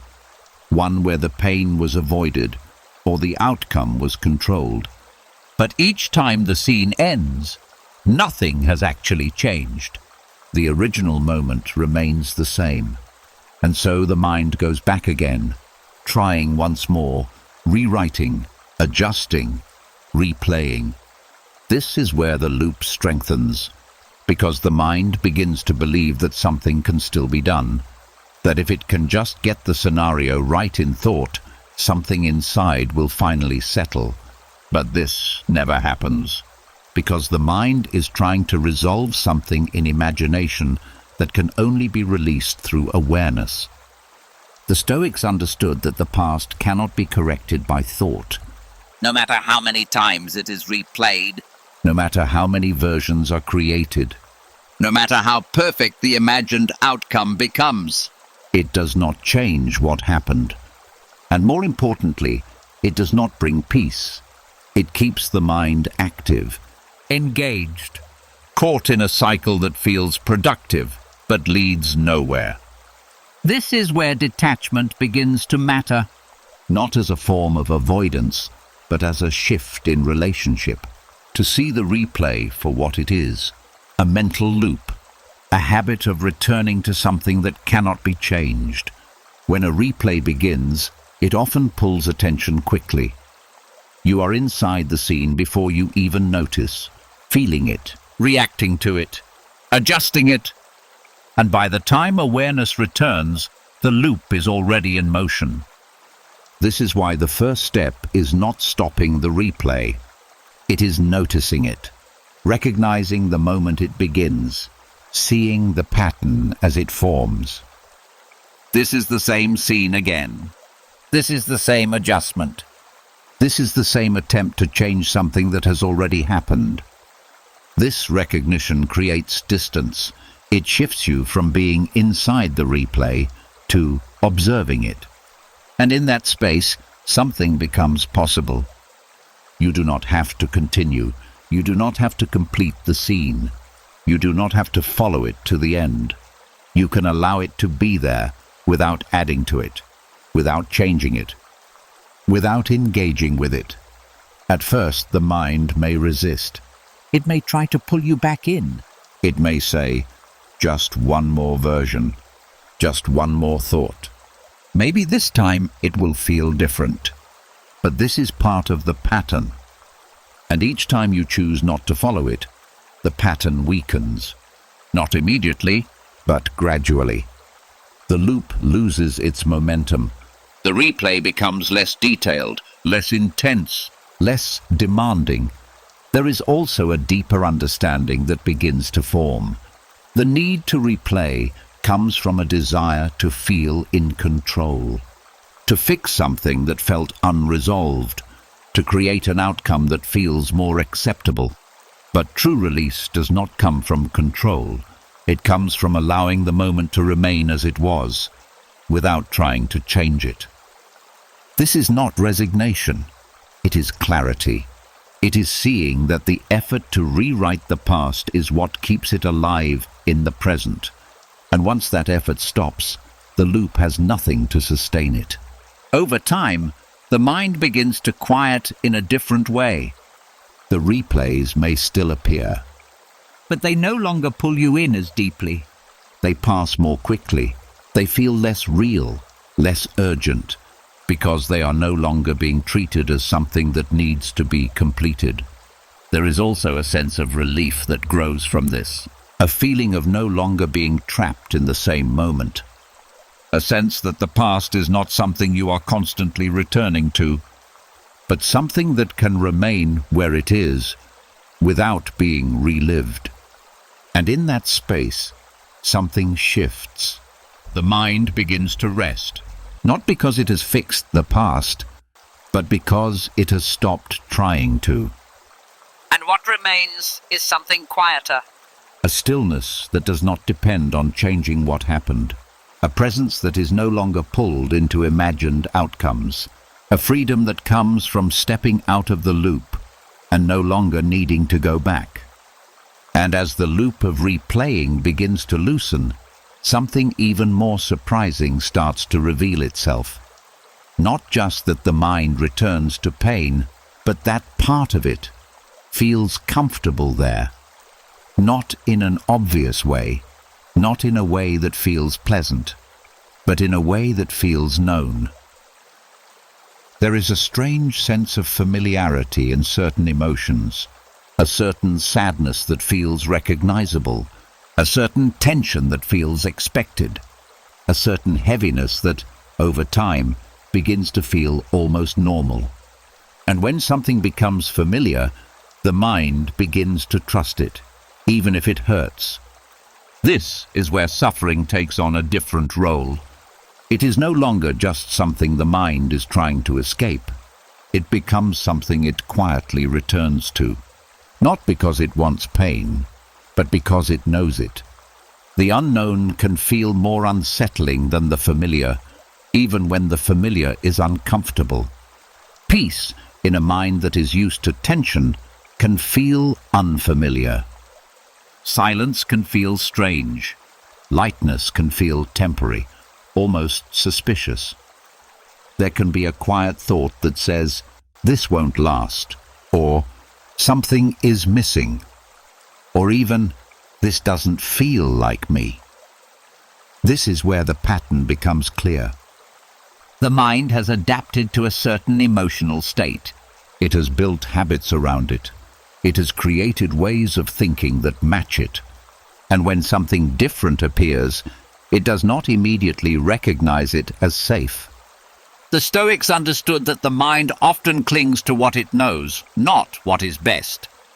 They saw that people can become attached to patterns that no longer serve them, simply because they are familiar. And this is especially true with emotional patterns. Pain that has been felt repeatedly begins to feel like a baseline, something the mind returns to without questioning. And when that baseline begins to shift, when things start to feel lighter, there can be resistance, not loud resistance, but subtle, a return to old thoughts, a reopening of old memories, a quiet pull back into the same emotional tone, as if the mind is trying to return to something it understands. This is not because peace is wrong. It is because peace is new. And the unknown, even when it is better, can feel uncertain. This is where awareness changes the experience. To see that the discomfort with peace is not a sign that something is missing, But a sign that something is changing. a shift away from what has been familiar for a long time. There is also a deeper realization here. Familiar suffering often comes with a sense of identity. It feels like part of who you are, part of how you experience life. And letting go of it can feel like stepping into something undefined, something without clear boundaries, something that does not yet feel stable. But this is where growth happens, not in returning to what is known, But in allowing something new to take shape. without forcing it, without questioning it too quickly, without assuming that unfamiliar means unsafe. When a moment of peace appears, even briefly, there is an opportunity to stay with it, to notice it, to allow it, without immediately searching for what is wrong, without expecting it to disappear, without comparing it to what you are used to. At first, this may feel uncertain, The mind may look for something to hold on to. something more familiar. But if you remain present, if you allow the peace to be there without interrupting it, something begins to change. The unfamiliar starts to feel less strange. The quiet begins to feel more natural. The absence of tension begins to feel less like something missing and more like something settling. Over time, the mind begins to adjust. It learns that peace is not a temporary state. It learns that stillness is not something to question. It learns that not every moment needs to carry emotional weight. And the pull toward familiar suffering begins to weaken, not because it disappears completely, but because it is no longer the only place the mind knows how to return to. There is now another option, another way of being, One that does not rely on tension to feel grounded. one that does not need pain to feel real, one that allows space without needing to fill it. And in that space, something softens. The need to return to old patterns fades, The attachment to familiar emotions loosens. and what once felt like home begins to feel like something you no longer need to stay in, Because now there is a new sense of home forming. one that is not built on what hurts, but on what allows you to rest. And as this continues to settle in, the unknown no longer feels threatening. It begins to feel open. It begins to feel possible. It begins to feel like something you can step into without needing to turn back. And for the first time, peace is not something distant or unfamiliar. It becomes something you can stay with, without feeling the need to leave it behind. And as the pull toward familiar suffering begins to fade, another quiet tension starts to come into view. Not the pain itself this time, but the need to prove something about it. A silent argument that continues long after the moment has passed.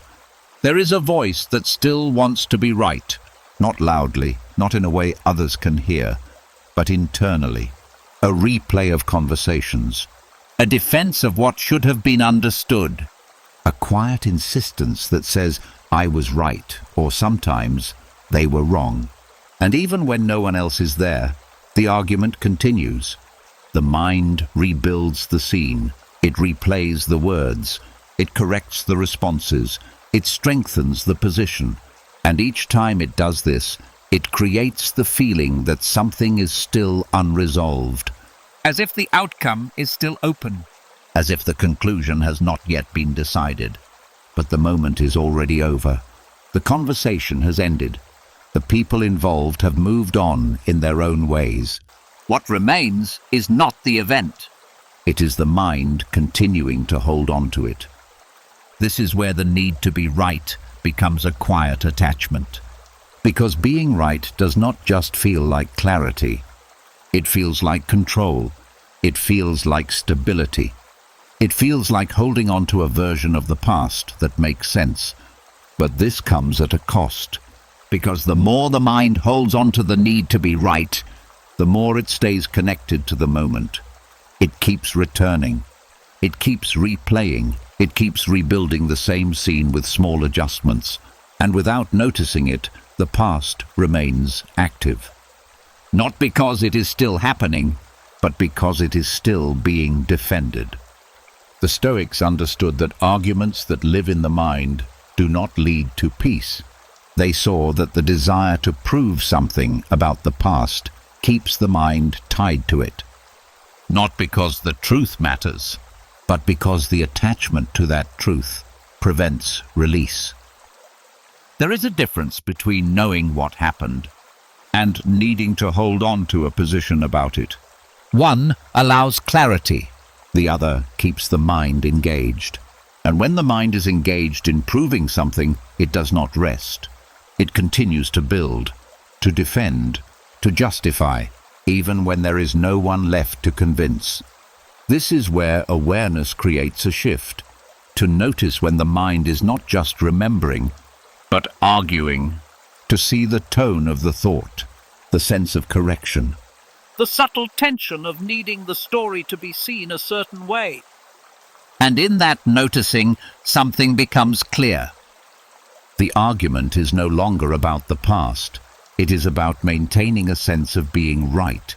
And this sense, while it may feel strong, does not bring peace. It brings repetition. It brings attachment. It keeps the mind connected to something that has already passed.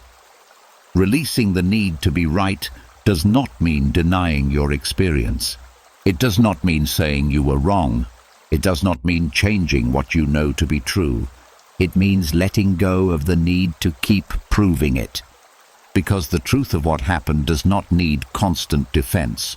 It does not need to be repeated again and again to remain valid. It exists, whether the mind continues to argue for it or not. There is also a quiet relief that comes with this. A sense that you no longer need to carry the conversation forward. That you no longer need to complete the argument. That you no longer need to revisit the same moment to strengthen your position. The mind begins to settle, Not because it has won, but because it has stopped trying to. And in that space, something softens. The tension around the memory fades. The need to revisit it weakens. The importance of being right becomes less urgent. There is also a deeper understanding that begins to form. Not every situation needs a final verdict. Not every disagreement needs a clear resolution. Not every moment needs to be categorized as right or wrong. some things simply happened. And trying to define them completely only keeps them active in the mind. As this becomes clearer, the past begins to feel lighter. Not because it has changed, but because the mind is no longer holding on to it in the same way. The argument dissolves. The need to prove fades. And what remains is a quieter memory, one that no longer pulls you into a position, one that no longer requires defense, one that can exist without needing to be won. And for the first time, the mind begins to rest without needing to go back, without needing to correct, Without needing to justify. Because it understands something simple. Peace does not come from being right about the past. It comes from no longer needing to argue with it at all. And as the need to be right begins to dissolve, another voice quietly steps forward, not arguing this time, not defending, but judging. A softer voice, yet heavier in its effect, the one that says, You should have known better. It doesn't shout, it doesn't demand, it simply lingers. A quiet statement that carries weight far beyond its words. It appears after reflection, after awareness has grown, after time has passed. It looks back at a moment and measures it against what is known now. And in that comparison, it creates a feeling that something obvious was missed, that you failed to see what should have been clear, that you acted in a way that now seems avoidable, that you should have been different. At first, this feels reasonable, almost fair, because from where you stand now, things may seem clearer. Patterns are easier to recognize. Mistakes are easier to identify. Outcomes are already known. And from this position, it feels like the past version of you should have acted with the same understanding. But this is where the distortion begins, because the clarity you have now did not exist then. The awareness you carry today was not available in that moment. The experience that shaped your current understanding had not yet been lived. And yet the mind compares the two as if they are the same. This is the quiet unfairness of hindsight. It creates an illusion that the past could have been navigated with present knowledge, that you were capable of seeing everything clearly, even when you were still learning. The Stoics understood that judgment must be grounded in reality, not illusion. They saw that holding yourself to a standard that did not exist at the time creates unnecessary suffering. Because it asks something impossible. It asks the past version of you to be someone they had not yet become. This is where the burden forms, not in what happened, but in the expectation placed on it afterward. I should have known. I should have seen it. I should have done better. These thoughts do not change the past. They reshape how it is felt. They turn moments of learning into moments of failure. They turn growth into guilt. And they keep the mind returning to the same place, not to understand, but to judge. There is also a deeper layer beneath this, a desire for control. Because if you believe you should have known better, it suggests that the outcome was preventable, that things could have been different, that with enough awareness, the situation could have been avoided.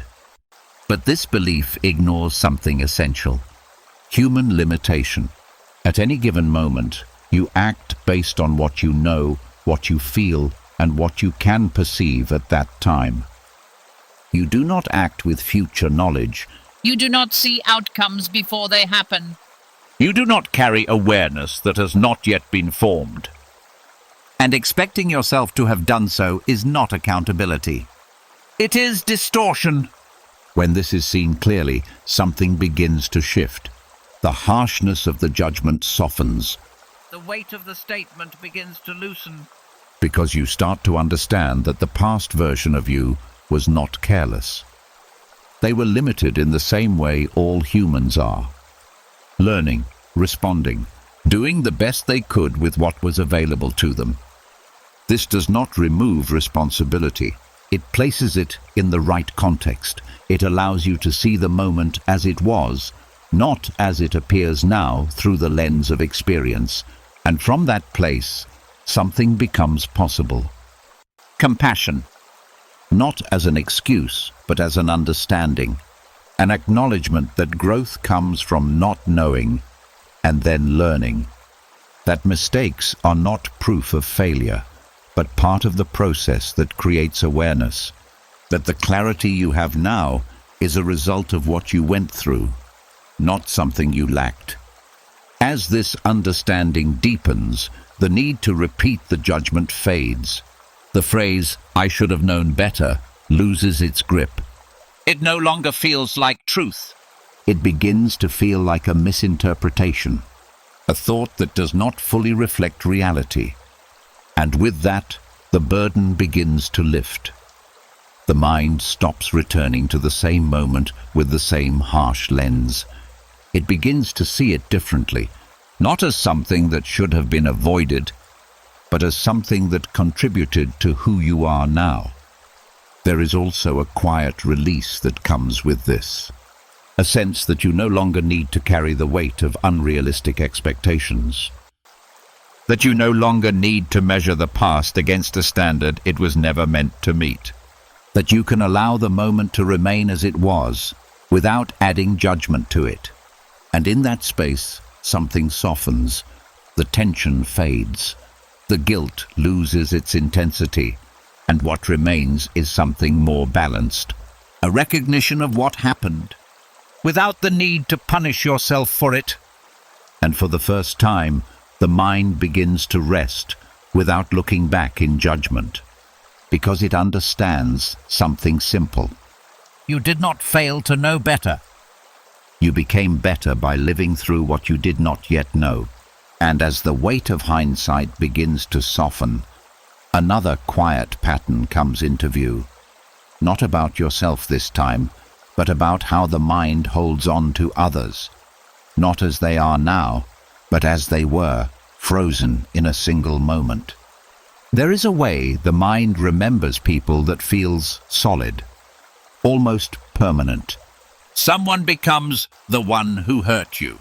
Or the one who disappointed you, or the one who left.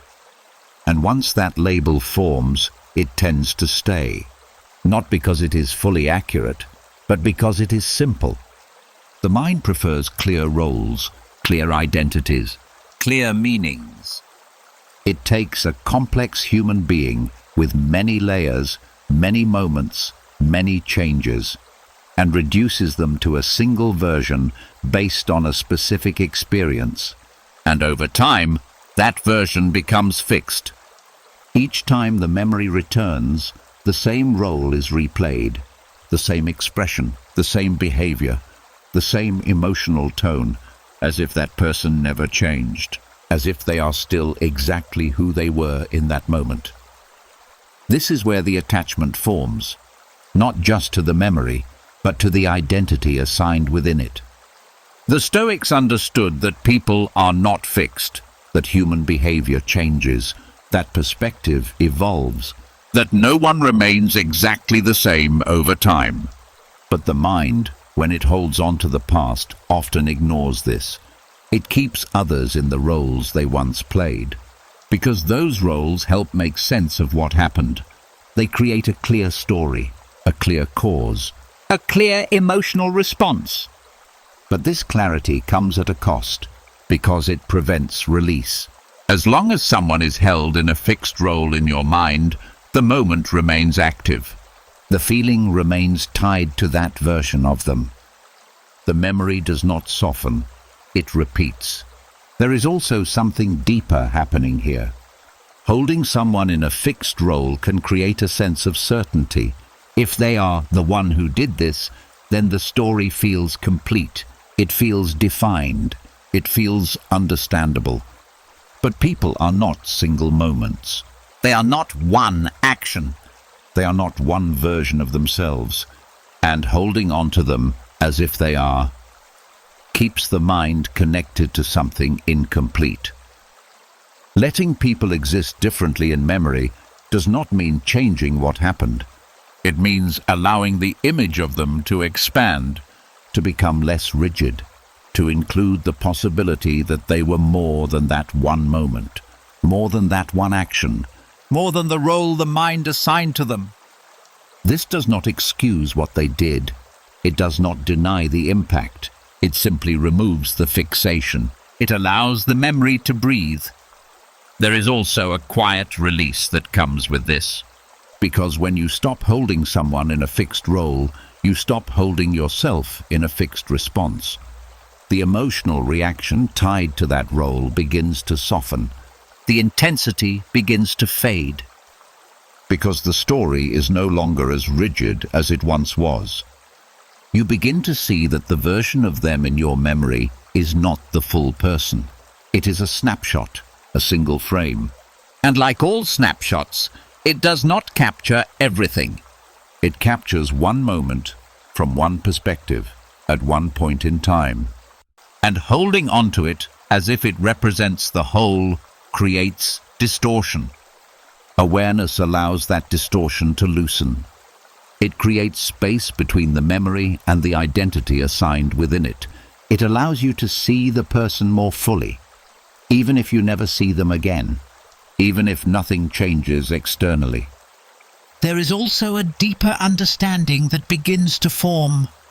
That people act from their own level of awareness, their own limitations, their own experiences. Just as you did. And just as you have changed over time, so can they. Whether you witness that change or not, this does not require reconciliation. It does not require contact. It only requires a shift in how the memory is held. And in that shift, something softens. The need to define them fades. The need to keep them in that role weakens.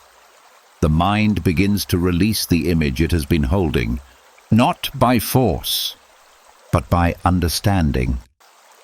And what remains is something quieter. A memory that no longer carries the same rigidity. A person that is no longer frozen in a single moment. A story that is no longer locked into one version. And in that space, the past begins to loosen its hold even more. Because it is no longer built on fixed identities. It becomes something more fluid, more open, more aligned with the reality that people change. And that memory does not always capture that change. And for the first time, you are no longer holding others as they once were. You are allowing them to exist without needing them to stay the same in your mind. And as others begin to loosen from the fixed roles the mind assigned to them, the attention gently returns inward again. Not to judge, not to correct, but to look at the choices you made and the quiet pressure still attached to them. There is a subtle expectation the mind carries that decisions should have been perfect, that there was a right path clearly visible that should have been taken, that if you had just paused longer, thought deeper, seen more clearly, things would have unfolded better. This expectation does not always speak loudly, but it shows up in small ways. A thought that says, "I chose wrong." A feeling that something better was missed. A quiet comparison between what is and what could have been. And underneath it all, a belief that there was a perfect decision waiting to be made, and that you failed to find it. But this belief is built on something that does not truly exist, because no decision is ever made with complete information. At the moment of choice, there are always unknowns, things you cannot predict, outcomes you cannot see, Reactions you cannot control.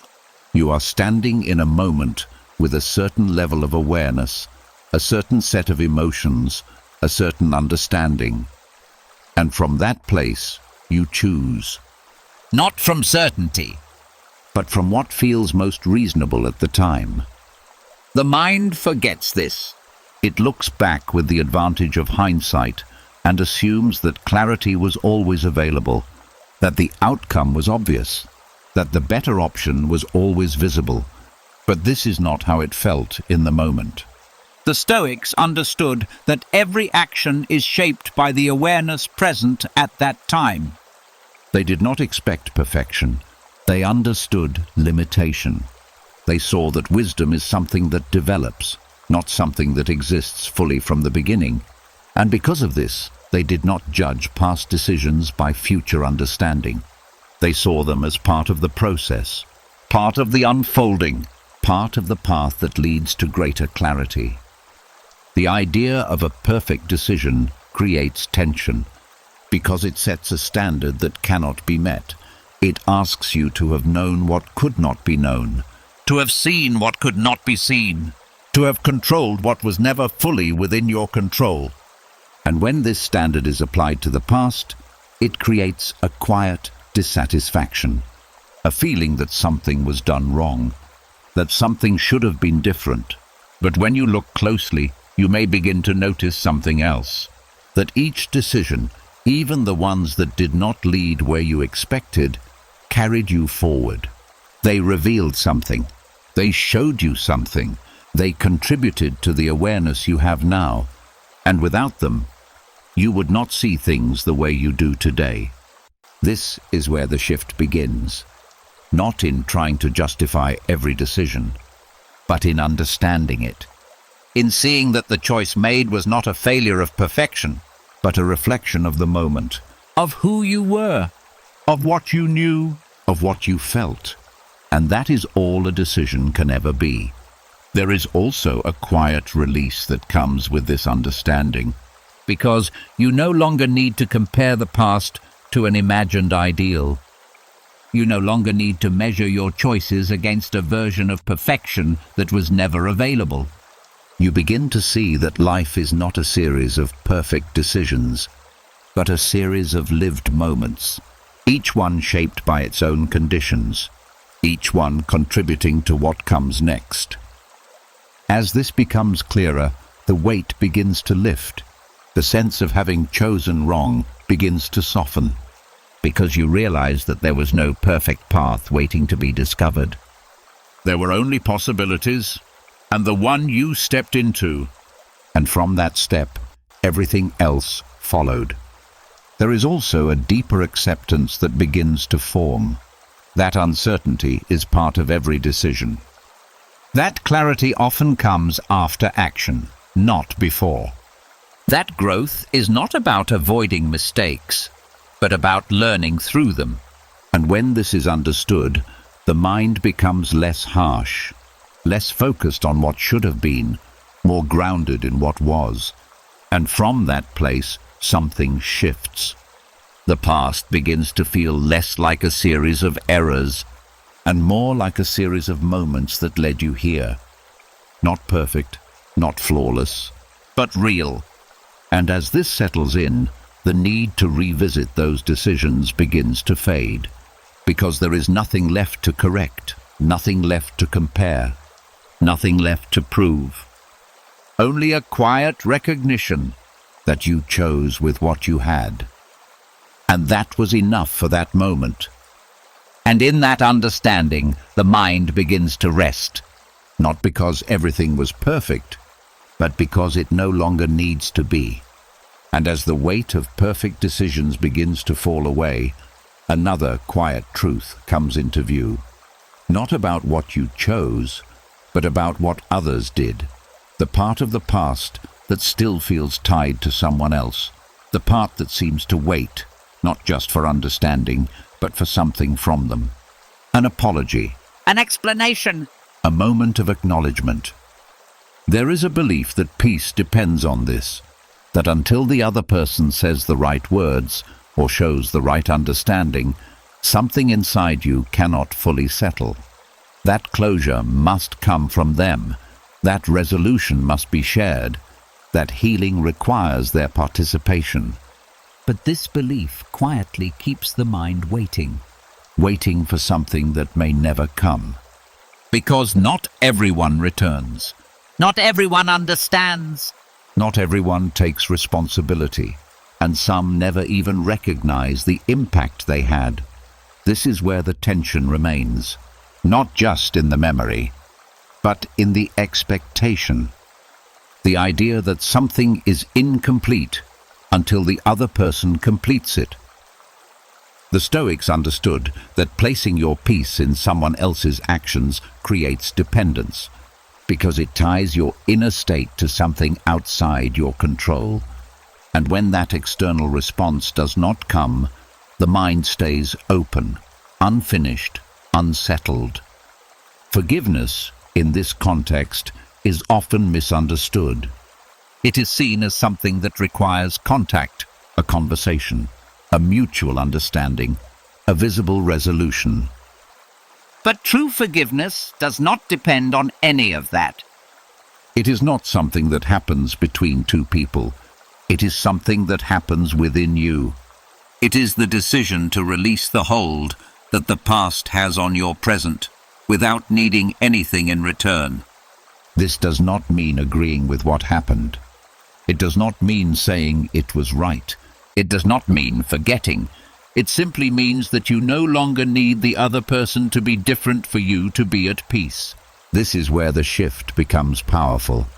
Because instead of waiting, You begin to release. instead of needing an apology, you begin to let go of the expectation of one. Instead of holding on to the hope that something will be resolved externally, You allow it to settle internally. There is also a deeper layer to this. Sometimes the idea of reconciliation feels like the only path to closure. As if reconnecting, revisiting, or reopening communication will bring clarity. But not all situations are meant to be revisited. Not all connections need to be restored. And not all wounds are healed through interaction. Some are healed through distance. Through understanding, through allowing what happened to remain in the past without bringing it back into the present. Forgiving without reconciliation respects this. It allows you to move forward without reopening what no longer needs to be opened. It protects your peace without requiring the other person to change. There is also a quiet strength in this. Because it removes the condition. The idea that peace is something you will have once something else happens. It places that peace back into your own hands. It allows you to say, without needing to say it out loud, I release this even if nothing changes. At first, this can feel difficult, because the mind may still want fairness, still want acknowledgement, Still want the story to be seen and understood. But over time, something begins to soften. The need for that external response becomes less urgent. The expectation begins to fade, and what once felt like an open loop begins to close on its own, not because the other person returned, but because you stopped waiting. There is also a quiet freedom in no longer carrying the connection in the same way. The emotional tie begins to loosen. The memory loses its intensity. The presence of that person in your mind becomes lighter, not erased, but no longer holding the same weight. And from that place, something becomes clear. Forgiveness is not about them. It never was. It is about your relationship with what happened. It is about releasing the need for the past to be different. It is about allowing yourself to move forward without carrying what no longer needs to be held. And as this settles in, the mind begins to rest, not because everything was resolved, but because it no longer needs to be. The peace that once felt dependent on someone else now exists on its own, quiet, steady, unconditional. And for the first time, you are no longer tied to what they did or what they never did. You are simply free to continue without needing to look back for something that is no longer required. And as forgiveness begins to stand on its own, without needing anything in return, another quiet truth starts to settle in. Not about others, not about understanding, but about the past itself. The final place the mind keeps returning to, hoping in some small way that something can still be fixed. There is a subtle effort that continues beneath the surface, an attempt to correct, to adjust, to somehow repair what has already happened. It shows up in different ways, in thoughts that try to figure it out one last time, in mental replays that look for a better outcome, in quiet hopes that, if seen differently, the past will feel different. But beneath all of this is the same intention: To fix something that is already complete. The mind does not easily accept that something cannot be changed. It looks for openings, for possibilities, for ways to reshape what has already taken place. And when it cannot find them in reality, it creates them in thought. But no matter how many times the past is revisited, it does not move, it does not adjust, it does not respond. It remains exactly as it was. The Stoics understood this clearly. They saw that suffering often comes from trying to change what is no longer within reach, from directing energy towards something that cannot receive it, from holding on to the idea that the past is still active when it has already passed. This is where the shift begins, not in trying harder, but in recognizing what cannot be done. The past cannot be repaired, it cannot be improved, it cannot be rewritten, and once this is fully seen, something begins to release, because the effort itself begins to fade. There is no longer a reason to keep going back, no longer a reason to keep adjusting the story, no longer a reason to keep searching for a version that feels better. This does not mean the past is ignored. It does not mean it is denied. It simply means it is no longer treated as something that needs to be fixed. Instead, it is seen as something that can be released. There is a difference between fixing and freeing. Fixing keeps you connected. It keeps you engaged. It keeps you returning to the same place with the same intention. Freeing allows space. It allows distance. It allows the past to remain where it is, without needing to interact with it. This is where the mind begins to rest differently, because it is no longer trying to do something impossible. It is no longer directing effort towards something that cannot change. It begins to redirect that energy, not toward the past, but toward the present, toward how the past is being held, toward the weight that is still being carried. And in that shift, something becomes clear. The past itself is not the burden. The way it is being held is. Releasing does not change what happened. It changes how it exists within you. It removes the constant engagement, the repeated revisiting, the ongoing attempt to make it something else. There is also a quiet resistance that can appear here, because letting go of the idea of fixing can feel like giving up, as if you are accepting something that should not have happened, as if you are allowing it to remain imperfect. But this is not giving up. It is recognizing reality. It is understanding that holding on to the need to repair only prolongs the connection. It keeps the mind tied to something that is no longer active, and releasing that need is what creates freedom. There is a deeper strength in this, not the strength of control, but the strength of acceptance. The ability to see something as it is, And not need it to be different, The ability to allow it to remain in the past, without bringing it into the present again and again. As this understanding deepens, the mind begins to settle. The urge to revisit fades. The need to correct disappears. The past becomes quieter, not because it has been fixed, but because it has been freed. And in that space, something opens. A sense of lightness, a sense of no longer being pulled back, a sense that the mind is no longer working against something that cannot change. Instead, it begins to rest in what is here, in what is now, without needing to return to what is already complete. And for the first time, the past is no longer something you are trying to repair. It becomes something you have allowed to be released. And in that release, you begin to feel something new, not control, not correction, but freedom. And as the need to fix the past finally begins to fall away, something deeper starts to reveal itself. Not in the thoughts this time, not in the stories, but in the body. Because even when the mind begins to let go, the body can still be holding on. There are moments where nothing seems to be happening, and yet something feels tight. A heaviness in the chest, a tension in the shoulders, a subtle restlessness that has no clear reason, no obvious thought, no clear memory. And yet, the feeling is there. This is where the body speaks, not in words, but in sensation, because the body does not process time the same way the mind does.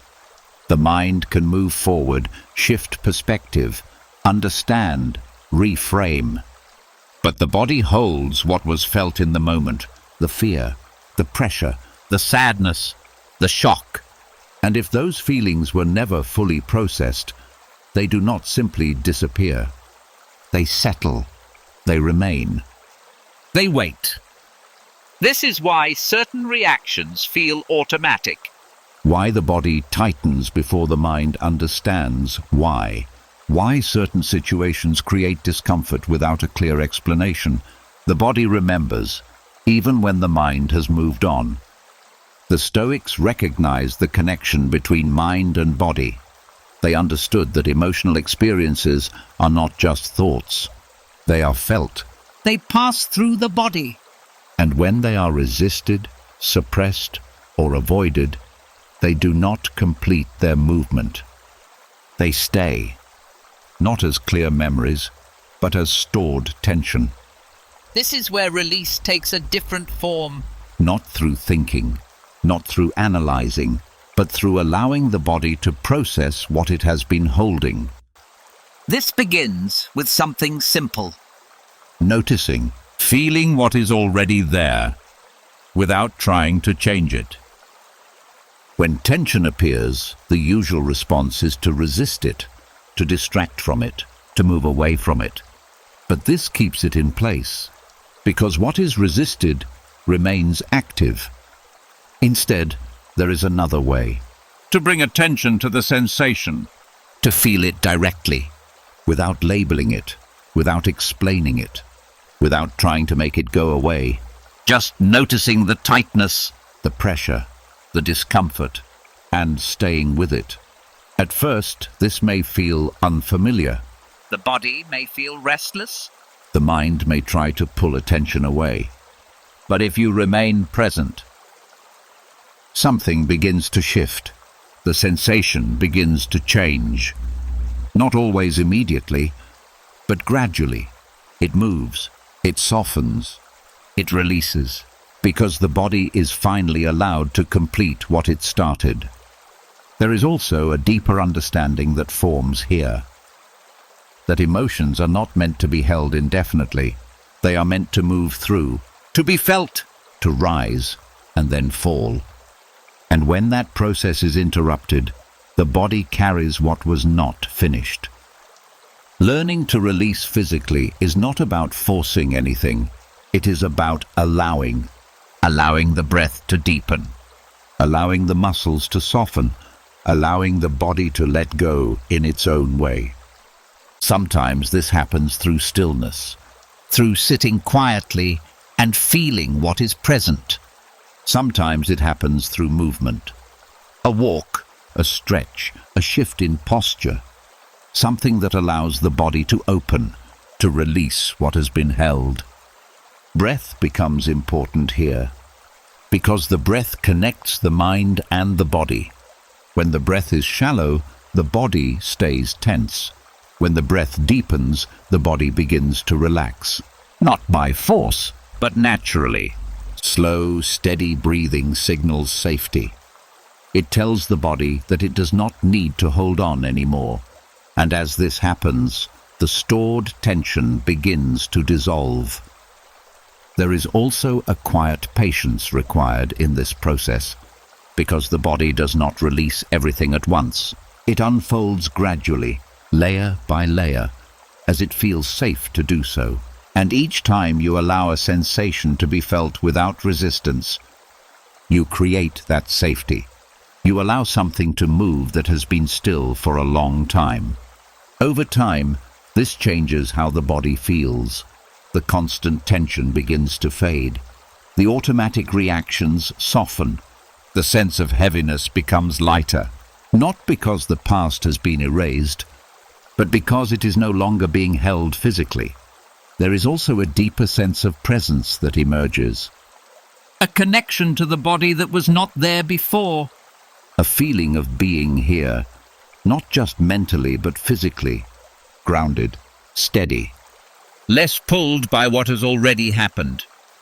And in that space, something settles. The body begins to trust that it does not need to hold on to old tension. The mind begins to see that not everything needs to be processed through thought. And together they begin to move in the same direction, toward release, Toward ease, toward a state where the past is no longer stored in the body, as something that needs to be carried. And for the first time, letting go is not just something you understand. It becomes something you feel, a quiet softening, a gradual opening. a sense that what was once held is now being allowed to move on. And in that movement, both the mind and the body begin to rest together. And as the body begins to release what it has been holding, something else becomes clearer. Not just what has been stored, but where the mind keeps going. Not only back into the past, but forward into imagined futures. A constant movement away from what is here. The mind rarely stays still. It travels. It goes back to what has already happened. It goes forward to what might happen. It moves between regret and anticipation, between memory and imagination. And in that movement, the present moment is often missed. There is a quiet habit in this. A pattern so familiar that it feels natural. To think about what should have been done. To imagine what could happen next. To prepare, to replay, to project. And while this may seem useful at times, it often becomes constant, unnoticed, automatic. The Stoics understood that much of human discomfort comes from this movement, from being everywhere except here, because the past cannot be changed, and the future cannot be controlled. Yet the mind spends most of its energy in both. This creates tension, not because thinking is wrong, but because it becomes continuous, Uncontrolled. unnecessary, and over time it pulls attention away from the only place where life is actually happening. Now, ending this habit does not mean stopping thought completely. It means changing your relationship with it. It means recognizing when the mind is traveling and gently returning. There is a moment when you begin to notice it, A thought about something that already happened. a scenario about something that has not yet occurred. And instead of following it, You pause, you see it, you recognize it as movement, and you return, not by force. but by awareness. This return is simple. It is not complicated. It is not something you have to figure out. It is already available, in the breath, in the body, in the feeling of being here. You notice the air moving in and out. You feel the weight of your body where you are sitting or lying down. You become aware of the quiet around you, and in that awareness, the mind begins to settle. Not because the thoughts disappear, but because they are no longer being followed. They pass, like clouds moving across the sky, without needing to be held, without needing to be completed. At first, the mind may resist this. It may return quickly to old patterns, back to memory, back to imagination, back to movement. But each time you notice and return, you weaken that habit, you begin to train the mind to stay, to rest. to exist without needing to go somewhere else. There is also a deeper shift that happens here. You begin to see that the present moment is not empty. It is not lacking. It is not something to escape from. It is where everything is. The breath, The body, the awareness itself. And when attention rests here, there is a quiet sense of stability. A feeling that does not depend on what has happened or what might happen, but simply on being. This does not remove responsibility. It does not mean ignoring the past or avoiding the future. It means not living in them unnecessarily. It means using thought when it is needed. And releasing it when it is not. There is also a sense of freedom in this, because when the mind is no longer constantly traveling, It is no longer carrying the same weight. It is no longer revisiting the same moments. It is no longer projecting the same fears. It begins to experience something simpler, a direct connection to what is here, without layers of interpretation, without added stories, just the moment, as it is. Over time, this becomes more natural. The need to escape into thought weakens. The pull of memory softens. The urge to project into the future fades, not completely, but enough to create space. Enough to allow rest. And in that space, something settles deeply. A calm that does not come from controlling the mind, but from no longer being carried away by it. A stillness that exists even when thoughts appear. Because they are no longer followed. And as this settles in, the present moment becomes enough. Not something to get through, not something to replace, but something to be in, fully, quietly, without resistance. And for the first time, the mind is not moving between what was and what might be. It is here, resting, not because it has nowhere to go, But because it no longer needs to leave. and as the mind begins to stay in the present, without constantly traveling back or forward, another quiet layer reveals itself. Not just how the past is remembered, but how it shapes the way you see yourself, not in obvious ways, but in subtle patterns that feel true simply because they have been repeated for so long. There is a way pain can become part of identity, not something you consciously choose, but something that slowly forms over time. A difficult experience happens, then another, then another, And gradually, the mind begins to connect them. to build a story. Not just about what happened, but about what it means. I am the one this happens to. I am the one who gets hurt. I am the one who is overlooked, misunderstood, or treated unfairly. These thoughts do not always appear clearly. They settle quietly. They shape perception. They influence how new situations are interpreted. And without realizing it, the past begins to define how you see yourself in the present. This is where victimhood becomes hidden. Not as a label you accept openly, but as a pattern you live within. It creates a certain lens. A way of expecting things, a way of interpreting people's actions, a way of relating to yourself, and over time, it can begin to shape your sense of worth. Not because you are weak, But because the mind is trying to make sense of repeated experiences. The Stoics understood that identity built on past pain can limit what is possible in the present. not because the past is unimportant, but because holding on to it as a definition keeps you connected to it. It creates a loop, Where each new situation is filtered through what has already happened. where the mind looks for confirmation, where it expects the same patterns to repeat, and when something even slightly resembles the past, It reinforces the identity. this always happens to me. This is just how things are.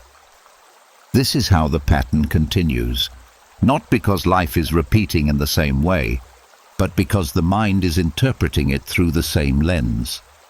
There is also a strange sense of familiarity in this identity, even if it is painful. Even if it limits you, it is known. It feels consistent. It feels like something you understand. And stepping outside of it can feel uncertain, because it requires seeing yourself differently, without the story that has been repeated for so long. This is where awareness becomes important, To notice not just the thoughts, but the identity they are building. To see when the mind is not just remembering, but defining, when it is not just processing. but labeling. And in that noticing, something begins to shift. You start to see that the past is something you experienced. Not something you are. That what happened shaped you. but it does not have to define you. There is a difference between carrying experience and becoming it, between learning from pain and identifying with it. And when this difference becomes clear, the grip begins to loosen, the story starts to soften, the identity begins to expand. You are no longer limited to the role the mind created. You are no longer confined to a version of yourself built on past moments. You begin to see that you are not fixed, that who you are is not determined by what has already happened, but by how you relate to it now. There is also a quiet release that comes with this, because you no longer need to prove your worth through what you have endured. You no longer need to carry pain to validate your experience. You no longer need to stay connected to the past in order to understand yourself. You can allow the past to remain, without using it to define who you are. and in that space, something new begins to form. A sense of self that is not tied to suffering, a sense of worth that does not depend on what you have been through, a presence that exists without needing to reference the past. This does not erase what happened. It does not deny the reality of your experience. It simply frees you from being limited by it. And as this understanding deepens, the mind becomes lighter, less focused on reinforcing old patterns, more open to new ways of seeing, New ways of being. new ways of relating to yourself. And for the first time, you begin to experience something different. Not a version of yourself shaped by what happened, but a version of yourself that is no longer defined by it.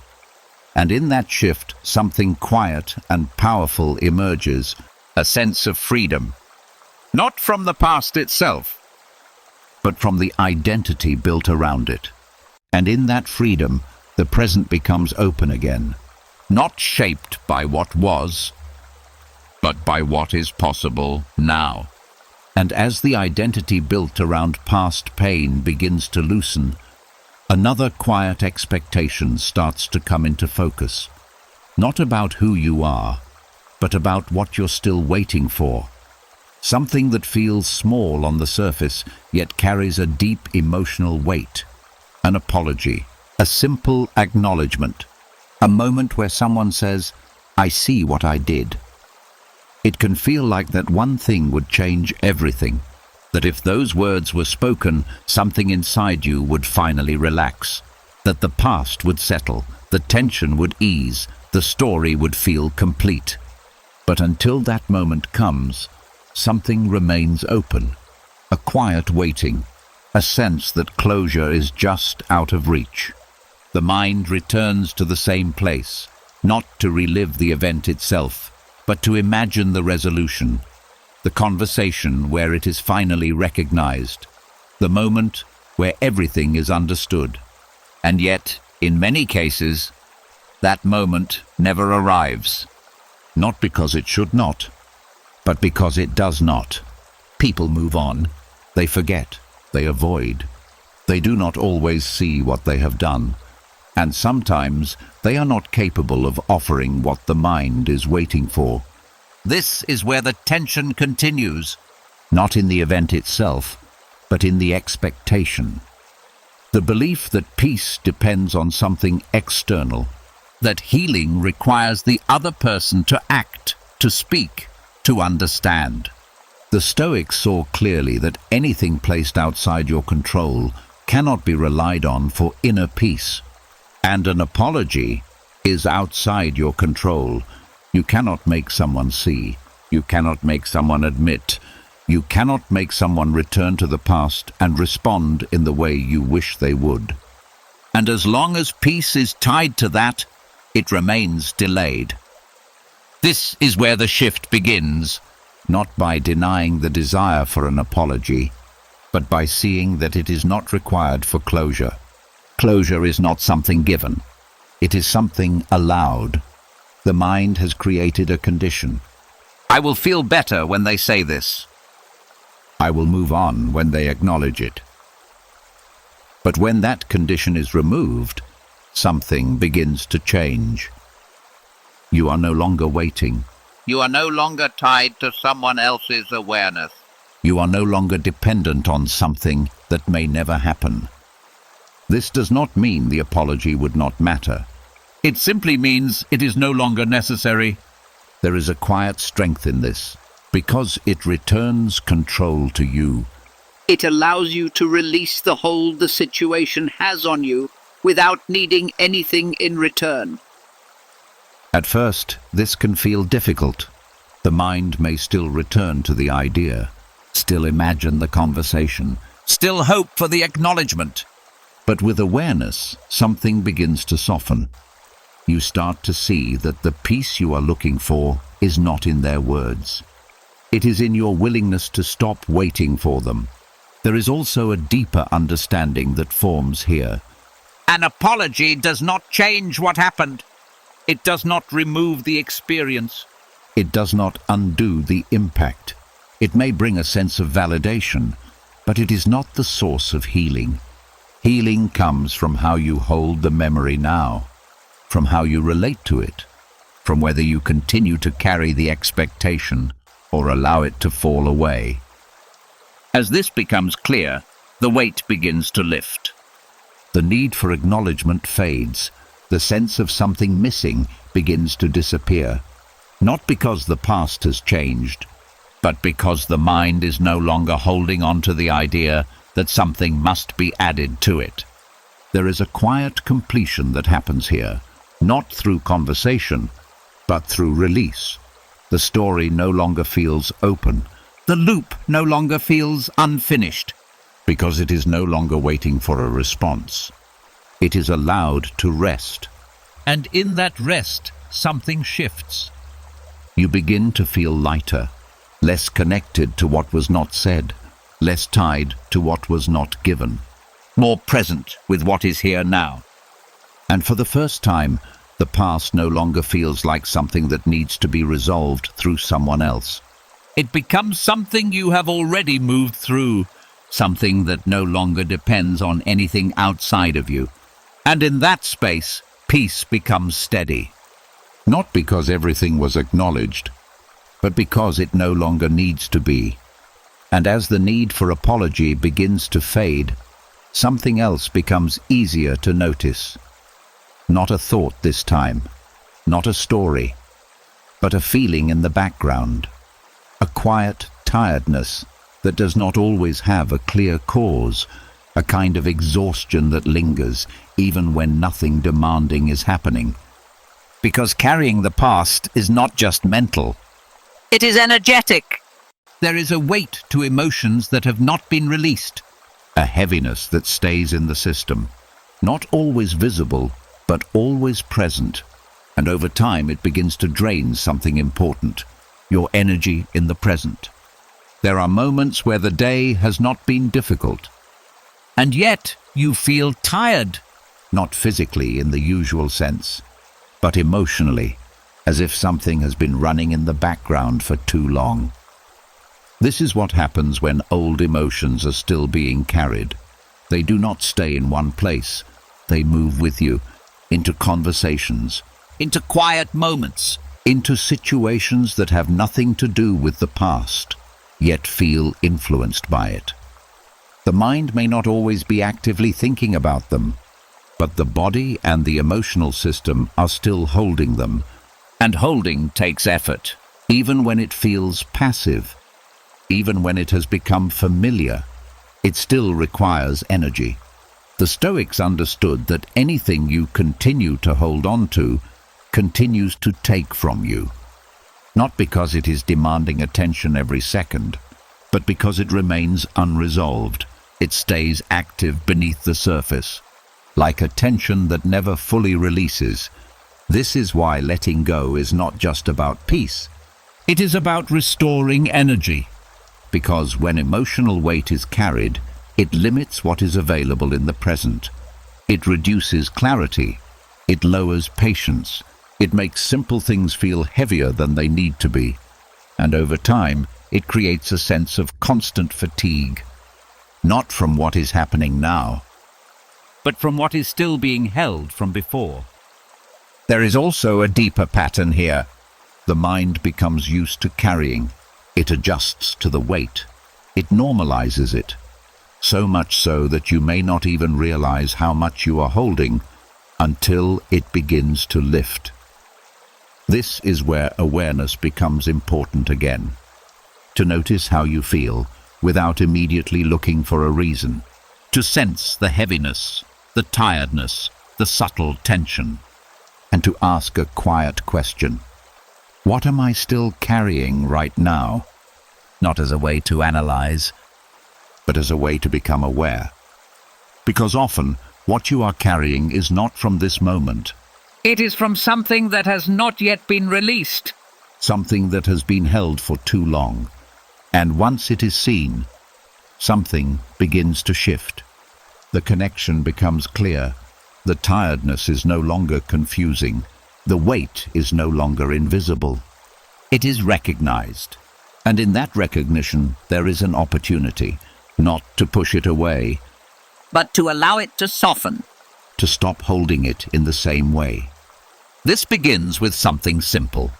Letting the feeling be there, without adding to it, without reinforcing it with more thought, without tightening around it, just allowing it. The body begins to respond to this. The tension eases, the breath deepens. The system begins to release what it no longer needs to carry. Not all at once, but gradually. And with each release, something returns. Energy, clarity, a sense of lightness that was not there before. There is also a deeper understanding that forms here, that you are not meant to carry everything you have ever felt, that emotions are meant to move, not stay. That holding on to them is what creates the exhaustion, not the experience itself. As this becomes clear, the relationship with emotion changes. You no longer feel the need to keep it, to revisit it, to maintain it. You allow it to pass, to complete, to leave. And in doing so, you free up space, not just mentally, but physically, emotionally, energetically. The present moment begins to feel different, lighter, less burdened, more open, because it is no longer competing with what is being carried from the past. And in that space, something settles. A sense of ease, a sense of having more available, without needing to do more, without needing to change anything outside of you. Simply because you are no longer holding what no longer needs to be held. And for the first time, you begin to feel the difference between living with the past and carrying it, between remembering and holding on. And in that difference, something important returns. Your energy, your presence, your ability to be here without being weighed down by what is no longer happening. And as that settles in, the exhaustion begins to fade. Not because life has become easier, but because you are no longer carrying more than you need to. And as the weight of old emotions begins to lift, something else quietly comes into focus. Not the exhaustion this time, but the reason the mind keeps holding on in the first place. A belief that feels protective, almost wise. A thought that says, if I keep remembering this, I won't make the same mistake again. It sounds reasonable. It sounds responsible. It feels like learning. But beneath it, there is something else happening. A quiet attachment. The mind begins to hold on to certain memories tightly, not because they are needed, but because it believes they are necessary for safety, that the pain must be remembered clearly, that the discomfort must be kept alive, that the emotional weight must remain as a form of protection, as if forgetting the feeling means risking the same outcome. This is where the illusion begins. Because holding on to pain is not what prevents repetition. Awareness is. The Stoics understood that wisdom does not come from clinging to past suffering, it comes from understanding it.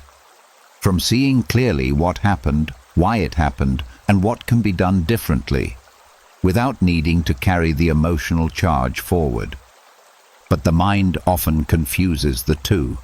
It believes that if the emotion fades, the lesson fades with it. That if the memory becomes lighter, the meaning will be lost. And so it keeps the feeling active. It revisits the moment. It holds on to the tension. It keeps the memory sharp, not realizing that this is not learning. It is attachment. Because when a lesson is truly understood, it does not need to be repeated in the same emotional way. It becomes quiet, integrated, available, without being heavy. But when the mind is still holding on, it often means something has not yet been fully seen. The focus remains on the feeling instead of the understanding.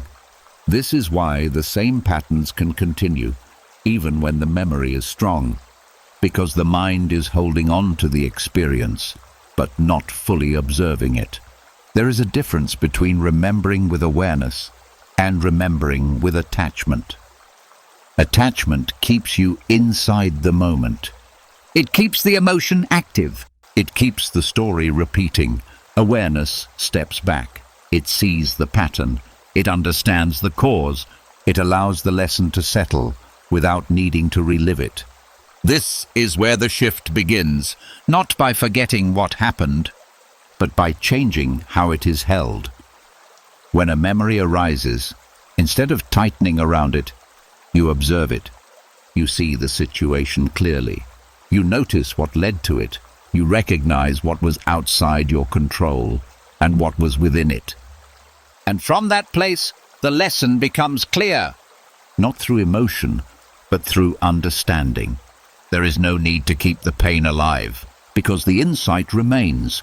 It becomes part of how you move forward, without needing to be constantly revisited. There is also a deeper freedom in this. Because you are no longer relying on discomfort to guide you, you are not using fear as a reminder. You are not holding on to tension as protection. You are moving from clarity, from awareness. From a place that does not require you to carry the past in order to navigate the future. As this becomes clearer, the need to hold on begins to fade. The idea that pain must be remembered to prevent repetition loses its strength. Because you begin to see that true learning does not feel heavy. It feels simple, it feels clear, it feels present. And it does not need to be repeated again and again to remain effective. There is also a quiet trust that forms here. A trust in your ability to recognize patterns without needing to suffer through them again. A trust that awareness is enough. That understanding is enough, that you can move forward without carrying the weight of what has already been lived. And in that trust, something settles. The mind relaxes its grip. The memory softens. The lesson remains. But the burden disappears. And for the first time, you begin to experience something different. Learning without attachment. Growth without heaviness. Movement without fear. And in that space, the past no longer feels like something you need to hold on to in order to protect yourself. It becomes something you have already learned from, and are now free to leave behind. And as the need to hold on to pain for protection begins to fade, something softer starts to come into view. Not just how the mind remembers events, but how it remembers people, and how it quietly expects them to have been different, even when they could not have been. There is a subtle tension that forms around this, A feeling that someone should have acted better. should have understood more, should have been kinder, wiser, more aware. And when that did not happen, something remains unsettled, because the mind keeps comparing what they were to what they could have been. but this comparison is not grounded in the reality of that moment. It is shaped by what is known now. It looks back with clarity that did not exist then. And it applies that clarity to people who were living with their own limitations, just as you were. This is where the struggle continues, Not because of what happened, but because of what is expected in memory. The Stoics understood that every person acts from their level of awareness at a given time. No one acts with full clarity. No one sees everything. Everyone is shaped by what they know, what they feel, what they have experienced up to that point. And when this is not seen clearly, the mind creates a quiet resistance. It holds on to the idea that things should have been different, that people should have been better. that the moment should have unfolded in another way. But this expectation is built on something that was not present then. It asks for awareness that had not yet formed. It asks for growth that had not yet occurred. And in doing so, it keeps the past active, because the mind is still arguing with what was. Making peace with past versions of others begins with a simple realization. They were not who they are now, and they were not who you are now. They were who they were at that time. With their own understanding, their own limitations, Their own patterns, just as you were. This does not excuse harmful behavior. It does not deny the impact. It simply places it in context. It allows you to see the moment as it was, not as it appears now through a different level of awareness. There is also a deeper layer to this, because the same understanding applies to you. The version of you that existed in that moment was also limited, also learning, also responding with what was available at the time. And holding on to expectations that neither of you could meet creates unnecessary tension. When this is seen clearly, something begins to soften. The need to hold others to a higher standard fades. The need to replay their actions weakens. The emotional charge tied to their behavior begins to loosen. Because you are no longer seeing them through the lens of what they should have been. You are seeing them as they were. there is also a quiet release that comes with this. Because when you allow others to exist as they were, you free yourself from the need to correct them in memory. You stop trying to rewrite their actions. You stop expecting something different from a moment that has already passed. And in that release, the mind begins to rest. There is no longer a need to revisit the same scene. No longer a need to question why they were not different. No longer a need to hold on to the gap between expectation and reality. Instead, there is a simple understanding that people act from where they are, and that where they were was not the same as where you are now. This creates space, not just for them, but for you. A space where the past is no longer held with tension. A space where the story is no longer shaped by what should have been, but by what was. And in that space, something settles. The resistance fades. The need to compare disappears. The memory becomes lighter, because it is no longer being measured against something it was never meant to be. And for the first time, the past begins to feel more complete. Not because it changed, but because it is finally being seen clearly. Without expectation. Without judgment. Without the need for anyone to have been different than they were. And in that clarity, peace begins to grow, quietly, naturally, without force. Because the mind is no longer arguing with who people were. It is simply allowing them to have been. And as the expectation that people should have been different begins to soften, something even simpler starts to emerge. Not a complex idea, not a deep analysis, but a quiet shift in how the past is held. A sentence that feels almost too simple to matter. It happened. No explanation, no justification, no blame, just that. And yet the mind rarely leaves it there. It adds weight. It adds meaning. It adds judgment. It shouldn't have happened. It was wrong. It ruined everything. And with each layer added, the memory becomes heavier. Not because of the event itself, but because of what is placed on top of it. The Stoics understood that events are neutral in themselves. What creates disturbance is the judgment attached to them. The interpretation, The labeling, the moral weight that turns something that happened into something that continues to affect the present. this does not mean that everything is acceptable. It does not mean that harm is ignored. It simply means that the suffering is not in the event anymore. It is in how it is being held now. When the mind says, "This was wrong," it creates resistance.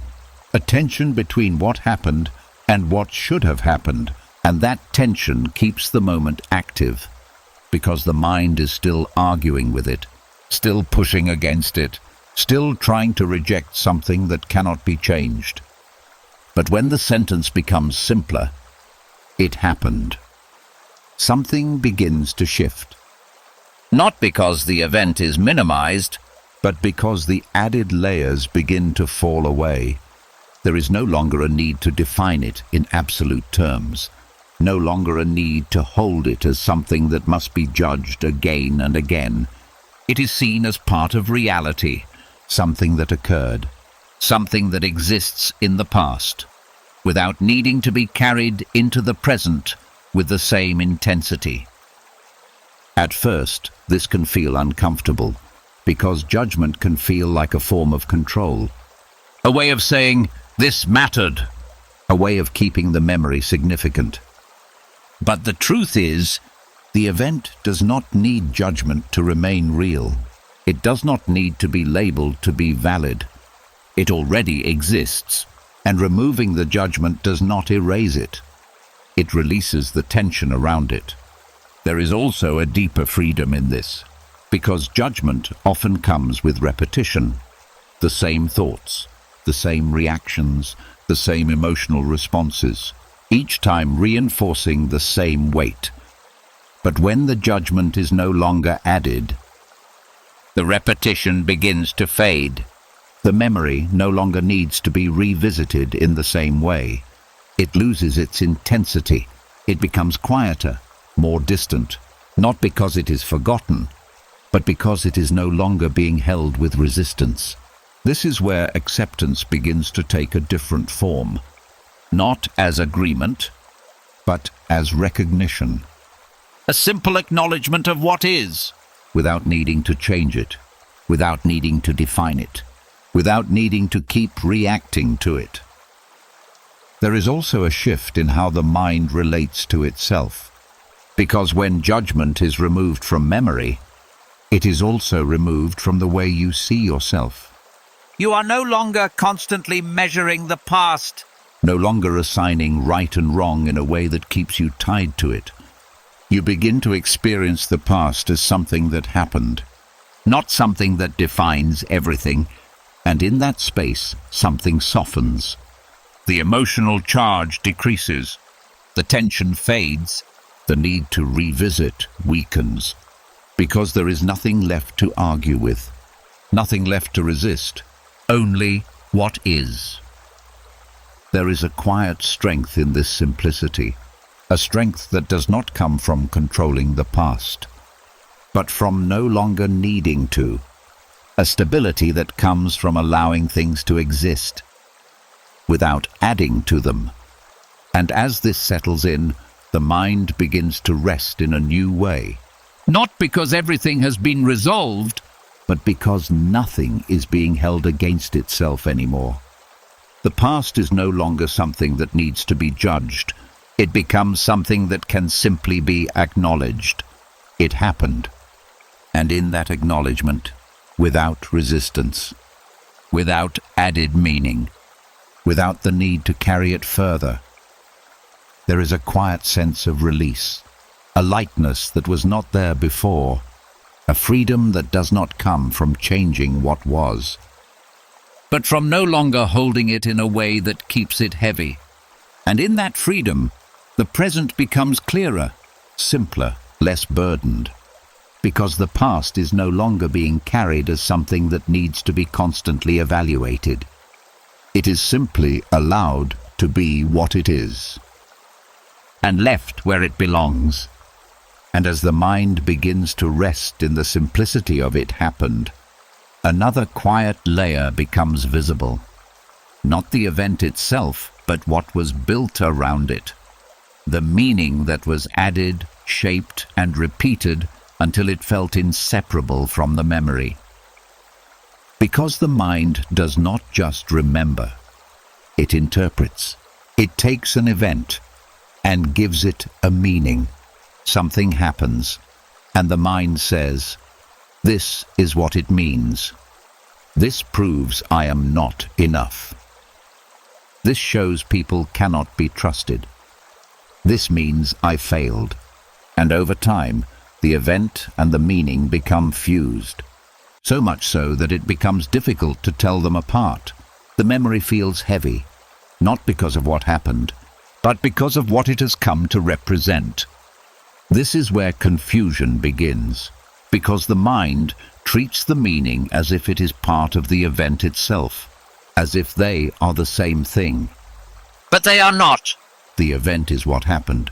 The meaning is what the mind created afterward. The Stoics understood this distinction clearly. They saw that events are external, but meaning is internal. It is shaped by perspective, by belief, by interpretation, and because of this, it can change. This is where the shift begins, not by changing the memory, but by seeing the meaning attached to it. When a memory appears, it often brings a feeling with it, a sense of heaviness, a sense of discomfort. And if you look closely, you may notice something. The feeling is not coming directly from the event. It is coming from the meaning attached to it, from the story built around it, from the interpretation that has been repeated over time. This is where awareness creates separation. You begin to see the memory, and then you begin to see the meaning. Two different things, the event and the interpretation. And in that separation, something begins to loosen, because you realize that the meaning is not fixed. It was created. And what is created can be seen differently. This does not mean forcing a new interpretation. It does not mean replacing one story with another. It means recognizing that the meaning is not absolute, that it is one way of seeing, not the only way. There is also a deeper understanding that forms here. The meaning attached to a memory is often shaped by the emotional state at the time, by what you believed about yourself then, by what you were able to understand then. And as those things change, the meaning can change too. But if the mind continues to hold on to the original interpretation, it keeps the memory fixed in that emotional state. It keeps the past alive in a way that no longer reflects the present.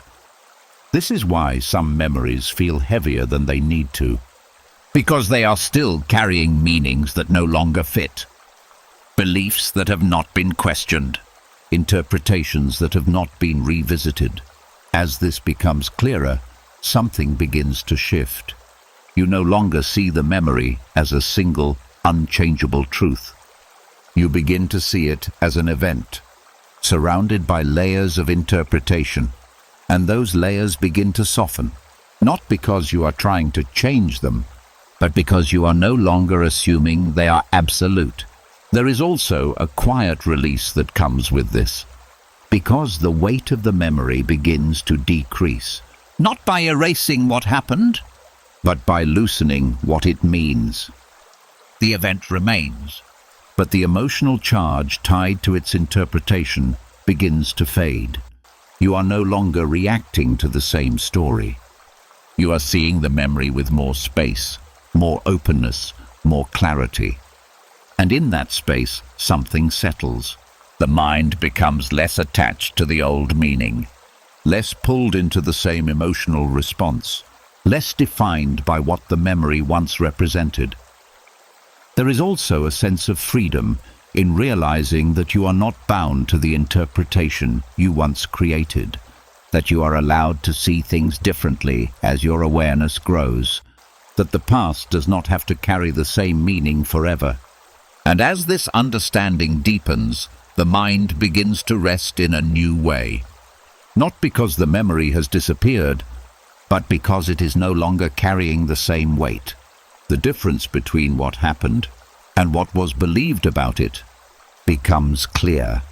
And in that clarity, something shifts. The memory becomes lighter, the meaning becomes flexible, and the past no longer feels like something fixed and heavy. It becomes something that can be seen without being held in the same way. And in that seeing, the mind finds space. Space to breathe, space to rest, space to exist, without being tied to interpretations that no longer need to be carried. And as the difference between memory and meaning becomes clearer, another habit quietly comes into view. Not just what is remembered, not just what it means, but how the mind keeps talking about it. Not out loud, but internally. Conversations that never truly ended, still being played out in silence. There are moments where the mind starts speaking again, not to someone in front of you, but to someone from the past. The same person, the same situation, the same unfinished exchange. Words begin to form. Responses appear. Replies are imagined. And before you notice it, you are inside a conversation that is not happening. It feels real. It feels active. It feels like something is being worked through. But nothing is actually changing. This is the nature of mental rehearsal. The mind goes back, trying to say what was not said, trying to correct what was said, trying to create a version of the conversation that feels better, clearer, more complete. But each time it does this, the loop continues, because the other person is not there. The moment is not there. The response is not real. And no matter how many times the dialogue is repeated, it does not resolve. It only extends. The Stoics understood that imagined conversations do not bring closure. They saw that these inner dialogues are not true communication. They are repetition. The mind attempting to complete something that cannot be completed in thought. Because real resolution does not come from imagined responses. It comes from letting the need for response dissolve. This is where the pattern becomes visible. The mind is not just remembering. It is rehearsing. It is trying to perfect. To finish. To arrive at a moment where everything feels settled. But that moment never arrives. Because the conversation exists only in the mind. And the mind keeps it alive by continuing to engage with it. There is also a deeper layer beneath this. A desire to be understood, to be heard. To express something that was not fully expressed. And when that did not happen in reality, the mind tries to recreate it. But the recreation does not satisfy the need. It only repeats it. This is where awareness creates the shift. To notice when the conversation begins. To recognize the pattern. To see that this is not something new. It is the same loop. The same exchange. The same attempt to reach an outcome that never comes. And in that recognition, something becomes possible. You do not have to continue. You do not have to finish the dialogue. You do not have to respond again. You can allow the thought to appear and not follow it. This does not mean pushing it away. It means not stepping into it, not building it further, not adding new lines to a conversation that no longer exists. At first, this may feel incomplete. The mind may want to return, to finish what it started, to get to the right version. But this is part of the habit. And each time you choose not to engage, the habit weakens, The conversation shortens. the pull becomes less strong. There is also a deeper understanding that begins to form. That closure is not found in saying the perfect words, but in no longer needing to say them. That resolution is not created through repetition, but through release. And as this becomes clearer, the need to rehearse begins to fade. The conversations appear less often. They feel less detailed, less urgent, less real, because they are no longer being sustained. There is also a quiet relief in this, a sense of no longer being pulled into the same exchanges, no longer needing to revisit the same interactions, no longer being caught in a dialogue that has no end. The mind begins to rest, not because everything was said, but because it no longer needs to be. And in that space, something softens. The silence that once felt empty begins to feel complete.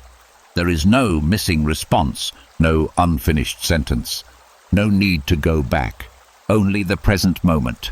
Without the echo of conversations that are no longer happening. And for the first time, the mind is no longer speaking to the past. It is simply quiet.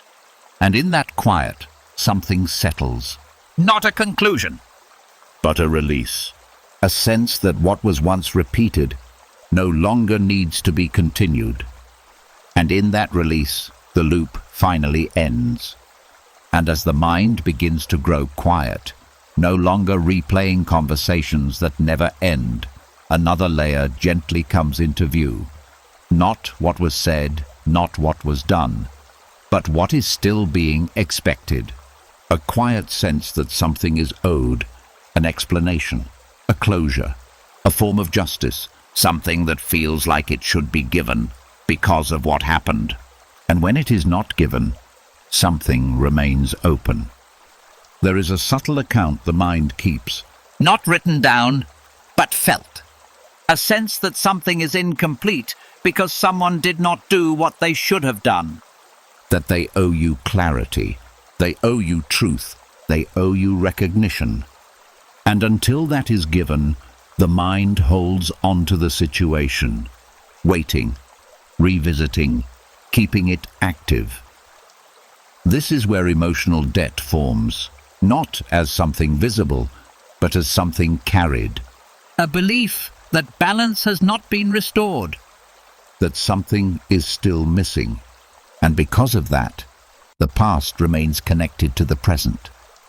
The Stoics understood that expecting something from others, especially something tied to the past, creates a dependency, because it places your peace in something you cannot control.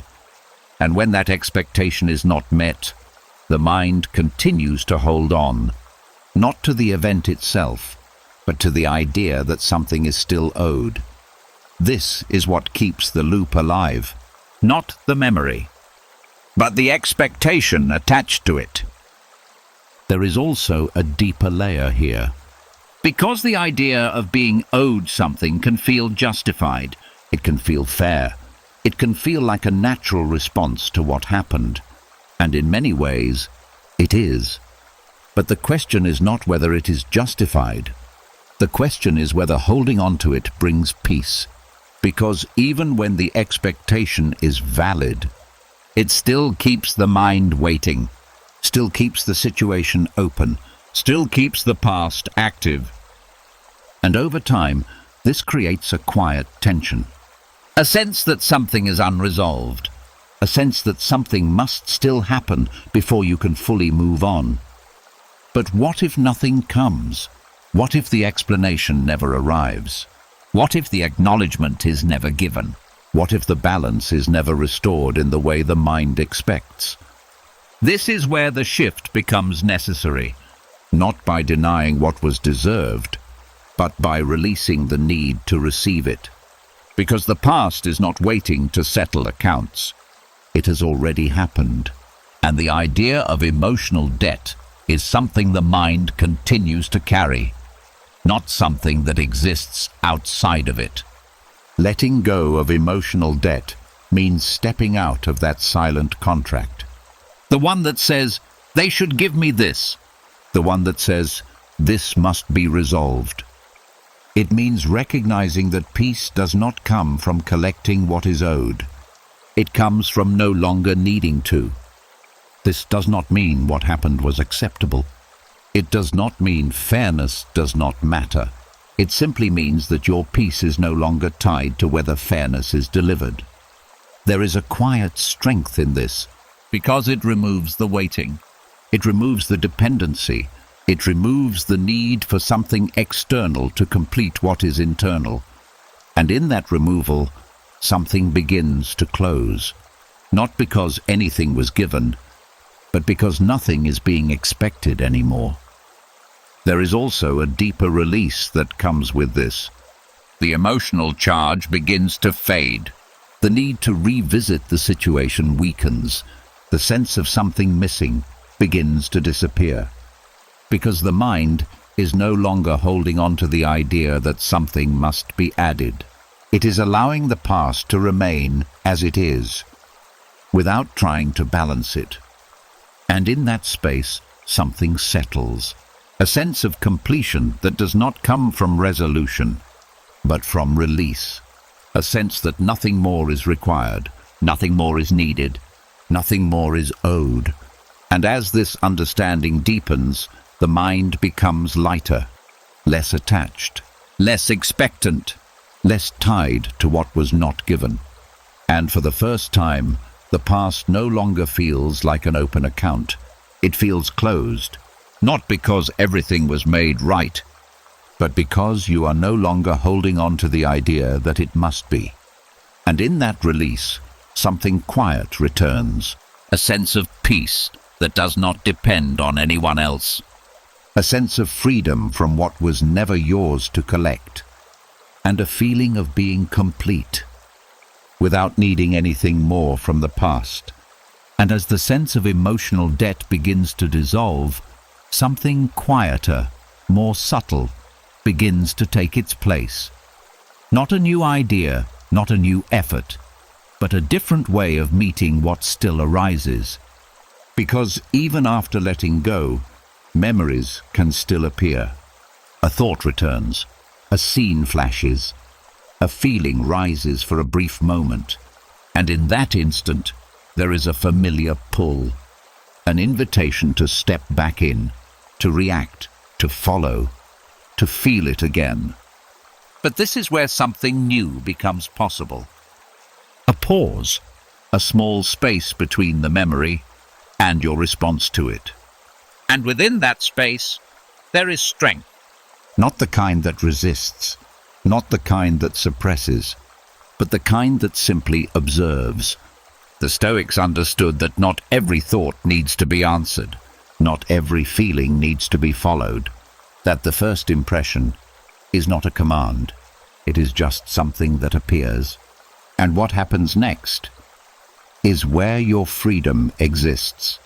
Non-reaction does not mean indifference. It does not mean you do not care. It means you are no longer pulled automatically, no longer carried by what appears. When a memory arises, the old pattern is to step into it. To feel it fully, to think about it, to continue the story. But now something shifts. You notice it. You see the memory as it forms. You recognize the feeling as it begins. And instead of moving with it, you stay where you are, present, aware. Still, At first, this can feel unfamiliar. The mind may expect engagement. It may try to draw you in. It may present the memory with intensity, as if it needs attention. But you do not need to respond. You do not need to continue. You can allow it to pass without stepping into it. This is where the strength lies. Not in controlling the memory, but in not being controlled by it. There is also a deeper shift that happens here. The emotional pull begins to weaken. Not because the memory disappears, but because it is no longer being reinforced. Each time you observe without reacting, you reduce its hold. Each time you allow it to pass, you create space. And over time, that space becomes natural. The memory may still appear, but it feels lighter, less urgent, less real. Because it is no longer being lived again. It is simply being seen. There is also a quiet clarity that forms in this process. You begin to understand that thoughts are not facts, That feelings are not instructions. that what appears in the mind does not define you. It is just movement, just activity. Something that arises and then fades. And when you stop attaching to it, it completes that movement on its own, without needing your involvement. This creates a different relationship with the mind. One that is not based on control, but on awareness. One that does not require you to stop thoughts, but to stop following them. And in that, something begins to settle. The mind becomes less reactive, less drawn into patterns, less influenced by what it produces. There is also a sense of stability that grows from this. A feeling that you are not at the mercy of what appears, that you can remain steady, even when thoughts arise, That you can feel without being carried away. And this changes everything, because now the past no longer has the same power. Not because it is gone, but because it no longer pulls you into it. It appears and it passes without resistance. Without engagement, without continuation. And in that, the mind finds rest. A quiet stillness that does not depend on thoughts disappearing, but on no longer reacting to them. And as this settles in, something becomes clear. You do not need to fight your mind to be free from it. You only need to see it without stepping into it. And in that simple act of observation, there is a quiet, steady strength. One that does not force, one that does not struggle, one that simply allows, and in allowing, releases, and in releasing, rests. And as the mind begins to rest, no longer pulled by memory, no longer waiting for resolution, another quiet pressure begins to reveal itself, not from the past directly, but from something the mind has quietly built around it. A timeline, a silent expectation of how life was supposed to go. There is a voice that appears in certain moments, soft but heavy. By now I should have been further ahead, healed already, Figured things out? moved on completely. And when life does not match that imagined schedule, something tightens. A sense of falling behind, a feeling of being late. as if life is happening on a timeline, and you missed your turn. This pressure does not come from reality. It comes from comparison, From seeing where others are, from imagining where you thought you would be, from creating a version of life that follows a certain order, and then measuring yourself against it. But this timeline is not real. it is constructed, Built from expectations, from assumptions, from ideas of how things should unfold. The Stoics understood that life does not move in straight lines. It does not follow fixed schedules. It unfolds through events, experiences, and moments that cannot be predicted or controlled. And when the mind creates a timeline, it begins to resist reality. It compares what is to what was expected. And in that comparison, pressure is created. There is also a deeper layer to this. Because the timeline often includes healing, a belief that by a certain point you should feel different, that by now the past should no longer affect you, that by now everything should be resolved. But healing does not follow a clock. It does not move based on time past. It moves based on awareness, on how things are being seen, on how they are being held. And when the mind says, "I should be over this by now," it creates tension, not because you are behind, but because you are measuring something that does not move in a straight line. This is where the pressure builds, because the mind is trying to meet a standard that was never grounded in reality. And when that standard is not met, it creates frustration, self-judgment, a sense of not doing enough, or not being enough. But when you look closely, you may begin to notice something. That this timeline was never truly yours. It was shaped by comparison, by expectation, by what you thought life should look like, not by what it actually is. And once this is seen, something begins to loosen. The pressure starts to fade. Because you are no longer measuring yourself against something imagined, you are returning to what is real. This moment, as it is, without needing it to match a certain stage, without needing it to be further along, without needing it to be different.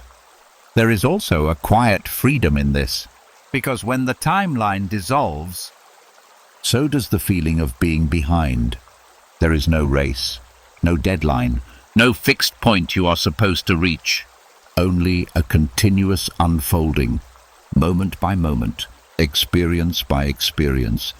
And within that unfolding, everything is happening at its own pace, your pace. Not defined by others, Not defined by expectations, but shaped by your own awareness, your own process, your own movement. As this becomes clearer, something softens inside. The urgency disappears, the pressure lifts. The need to catch up fades. Because you begin to understand something simple. you are not late. You are not behind. You are exactly where you are, and that is not a problem to fix. It is a reality to accept. And from that acceptance, something shifts. The mind stops rushing, stops comparing, stops measuring, and begins to rest in what is here. There is also a deeper sense of trust that forms. A trust that life is not something you need to force into a timeline, that growth does not need to be rushed, That healing does not need to follow a schedule. that everything unfolds when it unfolds. And in that trust, something settles deeply. The past no longer feels like something you should have moved past by now. It becomes something you are moving through, at your own pace, without pressure, without judgment, without the need to be anywhere else. And for the first time, the present moment feels enough, Not because everything is complete, but because it no longer needs to be. And in that space, the mind rests, not chasing a timeline, not measuring progress, but simply being here, without resistance, without expectation, without the weight of by now. And in that release, there is a quiet peace. One that was always available. Once the timeline was allowed to fall away. And as the pressure of imagined timelines begins to fall away, another quiet distortion starts to reveal itself. Not about the future this time, but about the past. Not the painful parts, but the parts the mind suddenly paints in soft light, as if what was once heavy was somehow better than what is here now. there are moments when the past begins to look beautiful in a way it never did while you were living it. A season of life that once felt confusing now seems simple. A relationship that once carried tension now appears warm and meaningful. A version of yourself that once felt lost now seems innocent, pure, even desirable. And the more the mind revisits that version of the past, the more polished it becomes. The rough edges fade, the uncertainty disappears, the loneliness softens. What remains is a selective image that feels comforting but is not fully true. This is the mind's tendency to romanticize. It does not remember the past as it was. It remembers pieces, fragments, emotional highlights. and then it arranges them into a story that feels more beautiful, more complete, more desirable than the reality ever was. The Stoics understood that the mind is not always honest when it looks backward. It does not simply recall. It edits, it filters, it emphasizes what supports the feeling it is attached to in the present. If the mind feels dissatisfied now, it may turn the past into a place of imagined safety. If the present feels uncertain, the past may suddenly appear stable. If life feels heavy now, what is gone may begin to look lighter than it truly was. This is why selective memory can be so convincing. It leaves out what does not fit the story. It removes the daily stress, the confusion, the emotional cost, the parts that made you want to leave that season in the first place. And because those parts are no longer felt with the same intensity, the mind begins to compare the present to an edited version of the past. Not the whole truth, but a softened memory shaped by longing. This can quietly create suffering, because the present begins to feel smaller next to something that never fully existed in the way the mind now presents it. You begin to feel as if something precious was lost, when what was lost may have been far more mixed, far more fragile, far more difficult than memory now admits. There is also a deeper reason the mind does this. Romanticizing the past is often a way of escaping the discomfort of now. If the present feels demanding, uncertain, or emotionally dry, the mind goes searching for warmth somewhere else. It goes backward. It reaches for a chapter that feels emotionally rich. It turns memory into refuge. but refuge built on distortion cannot bring peace. It only creates comparison. And comparison quietly steals your ability to be here. This does not mean the past held no beauty. It did. There may have been real tenderness there, real joy, real meaning. The point is not to deny that. The point is to see the whole picture, to remember without idealizing, to allow the past to be meaningful without turning it into something perfect. Awareness helps you do this. When the mind begins to say, "Things were better then," there is a chance to pause, to ask gently, "Is that the whole truth?" Not to argue with the memory, but to widen it.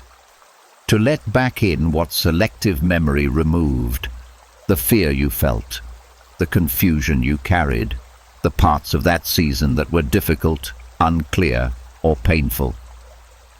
This is not meant to darken the memory. It is meant to balance it. Because balance brings honesty, and honesty brings freedom. When the past is seen more clearly, it loses some of its seductive pull. It no longer stands above the present like a perfect lost world. It becomes what it really was, a human chapter, mixed, imperfect, beautiful in some places, difficult in others, real. There is a quiet relief in this, because you no longer need to feel that life's best moments are behind you. You no longer need to compare what is happening now to a memory that has been polished by distance. You begin to understand that what you miss may not be the past itself, but a feeling, a need, a quality of presence that can still exist in new forms now. This changes everything, because then the mind stops reaching backward as if life can only be meaningful in memory. It begins to notice what is still alive in the present, the small beauty of this moment, the quiet possibilities that do not look like the past, but are still real, the peace that does not need nostalgia to exist. There is also wisdom in recognizing that every season looks different once it is over. Distance softens things, memory edits things, time removes the immediate weight of what was hard. This is natural, but when you are aware of it, you are no longer fooled by it. You can appreciate the past without being trapped by it. You can honor what was good without pretending it was all good. And in that honesty, the heart relaxes. The longing softens. The comparison fades. The present stops feeling like a lesser version of life. It becomes life again, not perfect, not identical to what came before, but open, alive, available. And as this settles in, the past begins to take its proper place, not as a fantasy to return to, but as a chapter that helped shape you, a chapter with beauty and pain, warmth and weight, light and shadow, something real, not something ideal. And in seeing it clearly, you are no longer pulled away from where you are. You can remember without worshipping. You can appreciate without longing. You can let the past be meaningful without letting it become more beautiful than truth. And in that quiet clarity, the mind begins to rest more deeply, because it no longer needs to escape into memory to find something worth feeling. It begins to discover that this moment too can hold something real, something gentle, something enough. And as the past begins to lose its polished glow, another quiet attachment comes into view, not to people, not to moments, but to yourself. Not who you are now, but who you believe you became because of what happened. There is a way the mind holds on to mistakes, not just as events, but as identity. A decision made long ago becomes a label. A moment of failure becomes a definition. A period of confusion becomes a version of self that feels permanent. I am the one who messed up. I am the one who failed. I am the one who made that choice. And over time, these thoughts stop feeling like memories. They begin to feel like truth. The Stoics understood that actions happen in moments. But the mind turns them into something lasting. It takes a single event and stretches it across time. It says, "This is who you are." But this is not reality. It is interpretation. Because an action is something that happened. It occurred. It ended. But identity is something the mind continues to build. And when the mind ties identity to a mistake, it keeps the past alive in a different way. Not as memory, but as self-definition. This is where the weight becomes deeper. Because now, it is not just about what happened. It is about who you believe you are because of it. There is also something subtle here. A belief that holding on to the mistake is necessary. That if you let go of it, you are ignoring it, or denying it, or pretending it did not matter. But this is not what letting go means. Letting go does not remove the event. It removes the attachment, the idea that the event defines you, the idea that it must be carried as part of your identity. Because the truth is, you are not the action. You are the one who experienced it. The one who learned from it. The one who moved through it. But the mind often freezes you in that moment. It keeps you tied to who you were then, instead of allowing you to be who you are now. This is where awareness begins to shift things. To notice when the mind is not just remembering, but labeling. To see the difference between I did this and I am this. One is an event. The other is a belief. And when that difference becomes clear, something begins to loosen. You start to see that the action exists in the past, but the identity exists in the present. And the identity can change, because it is not fixed. It is shaped by how you see yourself now. There is also a deeper understanding that forms here. Every decision you made came from the awareness you had at that time. From what you knew. From what you felt. From what you were able to see. And that version of you was not complete, just as you are not complete now. Growth is ongoing. Awareness is expanding. And holding on to an old version of yourself as if it defines you prevents that growth from being seen. As this becomes clearer, the grip begins to soften. The need to define yourself by what happened fades, because you realize something simple. That moment is over, and you are not there anymore. You are here, with new awareness, new understanding, New clarity, There is also a quiet release that comes with this. because you no longer need to carry the mistake as proof of who you are. You no longer need to revisit it as a reminder. You no longer need to hold on to it to stay grounded. You can allow it to remain where it is, without bringing it into every present moment. And in that space, something shifts. The past becomes lighter. The identity becomes more open, more flexible, less tied to a single moment.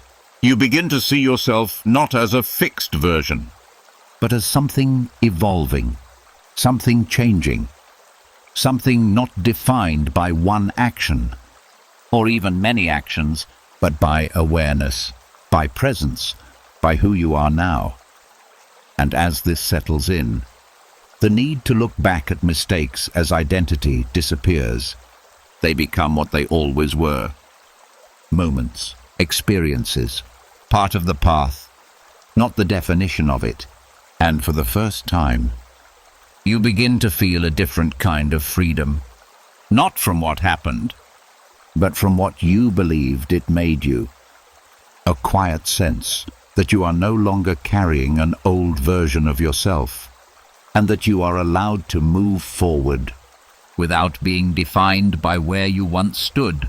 And as the grip of past identity begins to loosen, another quiet habit reveals itself. Not about mistakes this time, not about who you were, but about how often the mind feels the need to go back and learn again. There is a subtle pressure to revisit everything, to reflect, to analyze, to make sure every lesson has been fully understood. As if growth only counts when it is constantly reviewed. The mind returns to old situations, not out of pain this time, but out of duty. A quiet thought that says, I need to think about this again, to make sure I've learned, to make sure I won't repeat it. And at first, this feels wise. It feels responsible. It feels like awareness. But beneath it, there is a quiet restlessness, because the mind is not just learning, it is looping. It is returning to the same place, not because something new is being seen. But because it believes it must keep checking. The Stoics understood that reflection has its place, but they also understood that growth is not meant to become a constant cycle of revisiting. There is a point where a lesson has already been integrated, where it no longer needs to be repeated, but the mind does not always recognize that point. It continues to return, to re-examine, to go over the same ground, as if something might be missed. This is where the habit forms, not from ignorance, but from over-engagement. The belief that more thinking will bring more clarity, that more reflection will bring more growth. But often, it brings the opposite. It keeps the mind tied to what has already been understood. It prevents movement. because attention keeps going backward instead of forward. There is also a deeper layer to this, a fear of forgetting. A quiet concern that if you stop revisiting the lesson, You might lose it, that the awareness might fade, that the same pattern might return. But true learning does not work this way. When something is truly seen, it does not need to be constantly repeated. It becomes part of how you see, part of how you respond, part of how you move through life. without needing to be consciously recalled again and again. This is where the shift begins, Not by stopping reflection completely, but by recognizing when it is no longer needed, when the mind is not discovering something new, but repeating something already known. And in that recognition, you allow yourself to stop, To not go back again, to not revisit the same moment. to trust that what was learned remains. There is a quiet strength in this, because it requires trust. Trust in your own awareness. Trust in your own growth. Trust that you do not need to keep proving to yourself that you have learned. At first, this may feel uncomfortable. The mind may want to return, to check, to confirm, to make sure. But each time, you choose not to. The habit weakens. The need to revisit fades. The sense of being pulled back decreases, and something begins to open. A space where the mind is no longer occupied with what has already been processed.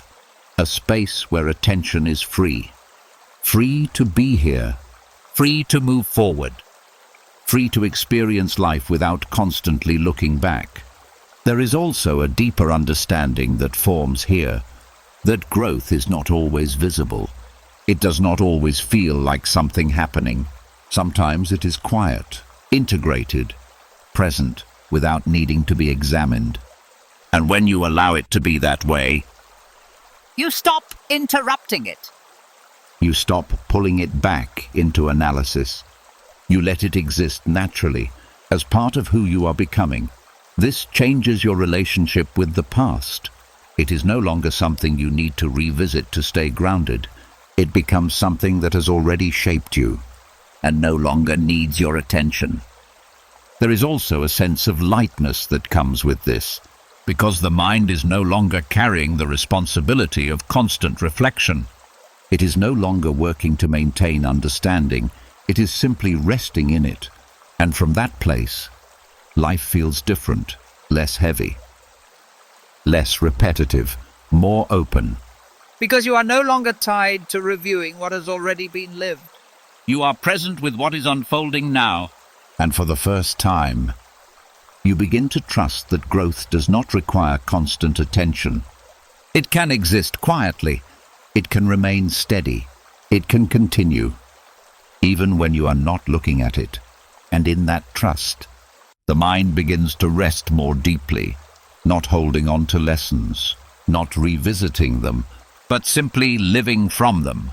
And in that way, you move forward without needing to look back. Every time.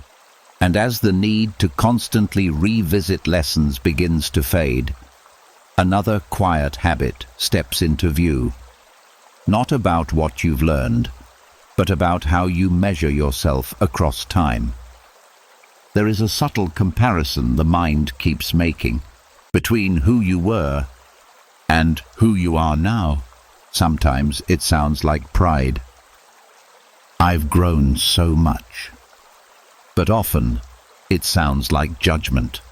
I should be further than this. I used to be better. I was stronger back then. And without noticing it, the mind turns your life into a comparison between versions, as if there is a standard, a version that was right, and a version that is falling short. This creates tension, because no version of you is ever seen on its own. It is always being measured against another. The Stoics understood that each moment stands on its own conditions, that who you were then existed within a completely different set of circumstances, different awareness, different emotions, different challenges, different understanding. And who you are now exists within a new set of conditions. But the mind often ignores this. It places both versions side by side, as if they are the same, as if they should match, as if they should align perfectly. This is where the trap begins, because comparison removes context.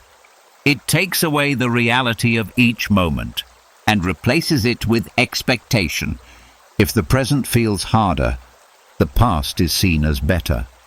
If the present feels slower, the past is seen as stronger. If the present feels uncertain, the past is seen as clearer. But this is not an accurate reflection. It is a selective view, because just as the mind can romanticize the past, it can also distort it in comparison. It forgets what was difficult. It forgets what was unclear. It forgets what you were struggling with at that time, and instead, It creates a version that is easy to compare against. This is why the present begins to feel insufficient, Not because it is. but because it is being measured against something incomplete. There is also a deeper layer here. Comparison often carries judgment, a quiet evaluation of who you are now, A sense of being ahead or behind. better or worse. And this judgment creates pressure because it turns growth into a performance. It makes each moment something to evaluate instead of something to live. But growth is not linear. It does not move in one direction. It expands. It shifts.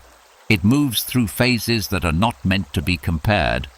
But experienced, there are moments of clarity, moments of confusion, moments of strength, moments of rest.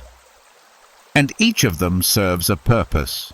But when the mind compares, it loses this understanding. It begins to reject certain phases, to resist where you are, because it does not match where you think you should be. This is where awareness creates a shift, to notice when the mind is comparing. To see the thought as it forms. This version of me is not enough. I should be different. I was better before. And instead of following it, you pause. You recognize that this is not truth. It is judgment, a habit of measuring that does not reflect reality. And in that recognition, something begins to loosen. You start to see that each version of you was necessary, that who you were then Led to who you are now. that who you are now is not meant to match the past, but to exist in its own way. There is also a quiet release in this, because you no longer need to evaluate yourself across time. You no longer need to decide which version was better. You no longer need to compare where you are to where you were. You can allow each version to exist. Without turning them into standards. And in that space, something settles. The pressure fades. The judgment softens. The need to measure disappears, because you are no longer looking at yourself through comparison. You are simply here. As you are, with everything that has brought you to this moment. There is also a deeper acceptance that forms. That growth includes change, and change means difference. You are not meant to be the same, not meant to feel the same, not meant to exist in the same way. And comparing versions of yourself Only creates resistance to that change. But when you allow each version to stand on its own, without judgment, without comparison, something becomes clear. You are not moving away from who you were. You are evolving from it. And that evolution does not need to be measured. It only needs to be lived. And as this settles in, the mind begins to rest differently. No longer looking back to compare, no longer looking at the present as something to evaluate, but simply being here, without needing to be more, without needing to be less, without needing to be anything other than what you are in this moment. and in that simplicity. There is peace, a quiet freedom from the habit of comparison, a sense that you are no longer divided between past and present, But whole. right here, without judgment, without measurement, without the need to be anyone else, other than who you are now. And now, something quiet begins to settle. Not because every memory disappeared, not because the past was erased, but because the weight you were carrying is no longer being held the same way. You've seen how the mind rewrites, replays, compares, and clings, how it turns moments into identities, feelings into definitions, and memories into something heavier than they were ever meant to be. But tonight, something shifted. You learned that the past is not something to fix, not something to argue with, not something to keep proving or reliving. It is something to see, something to understand, and then something to release. You saw that thoughts don't need to be followed, that emotions don't need to be carried, that closure does not need to come from others, and that peace does not live in what should have been. It lives in what is, right now. And maybe for the first time in a long time, your mind feels a little quieter, your body feels a little lighter, and your past feels a little further away. Not because it changed, but because you did. So as you rest tonight, let everything soften. Let the memories come and go without holding them. Let the thoughts pass without answering them. Let the past stay where it belongs without bringing it forward again. You don't need to carry it anymore. And if you made it this far, write in the comments, "I release the past." A small sentence, but a powerful decision. And if this gave you even a moment of peace, subscribe and stay close to this space. Because the more you return here, the more your mind learns to rest, and the more your life begins to feel lighter. Now, close your eyes, let go, and rest.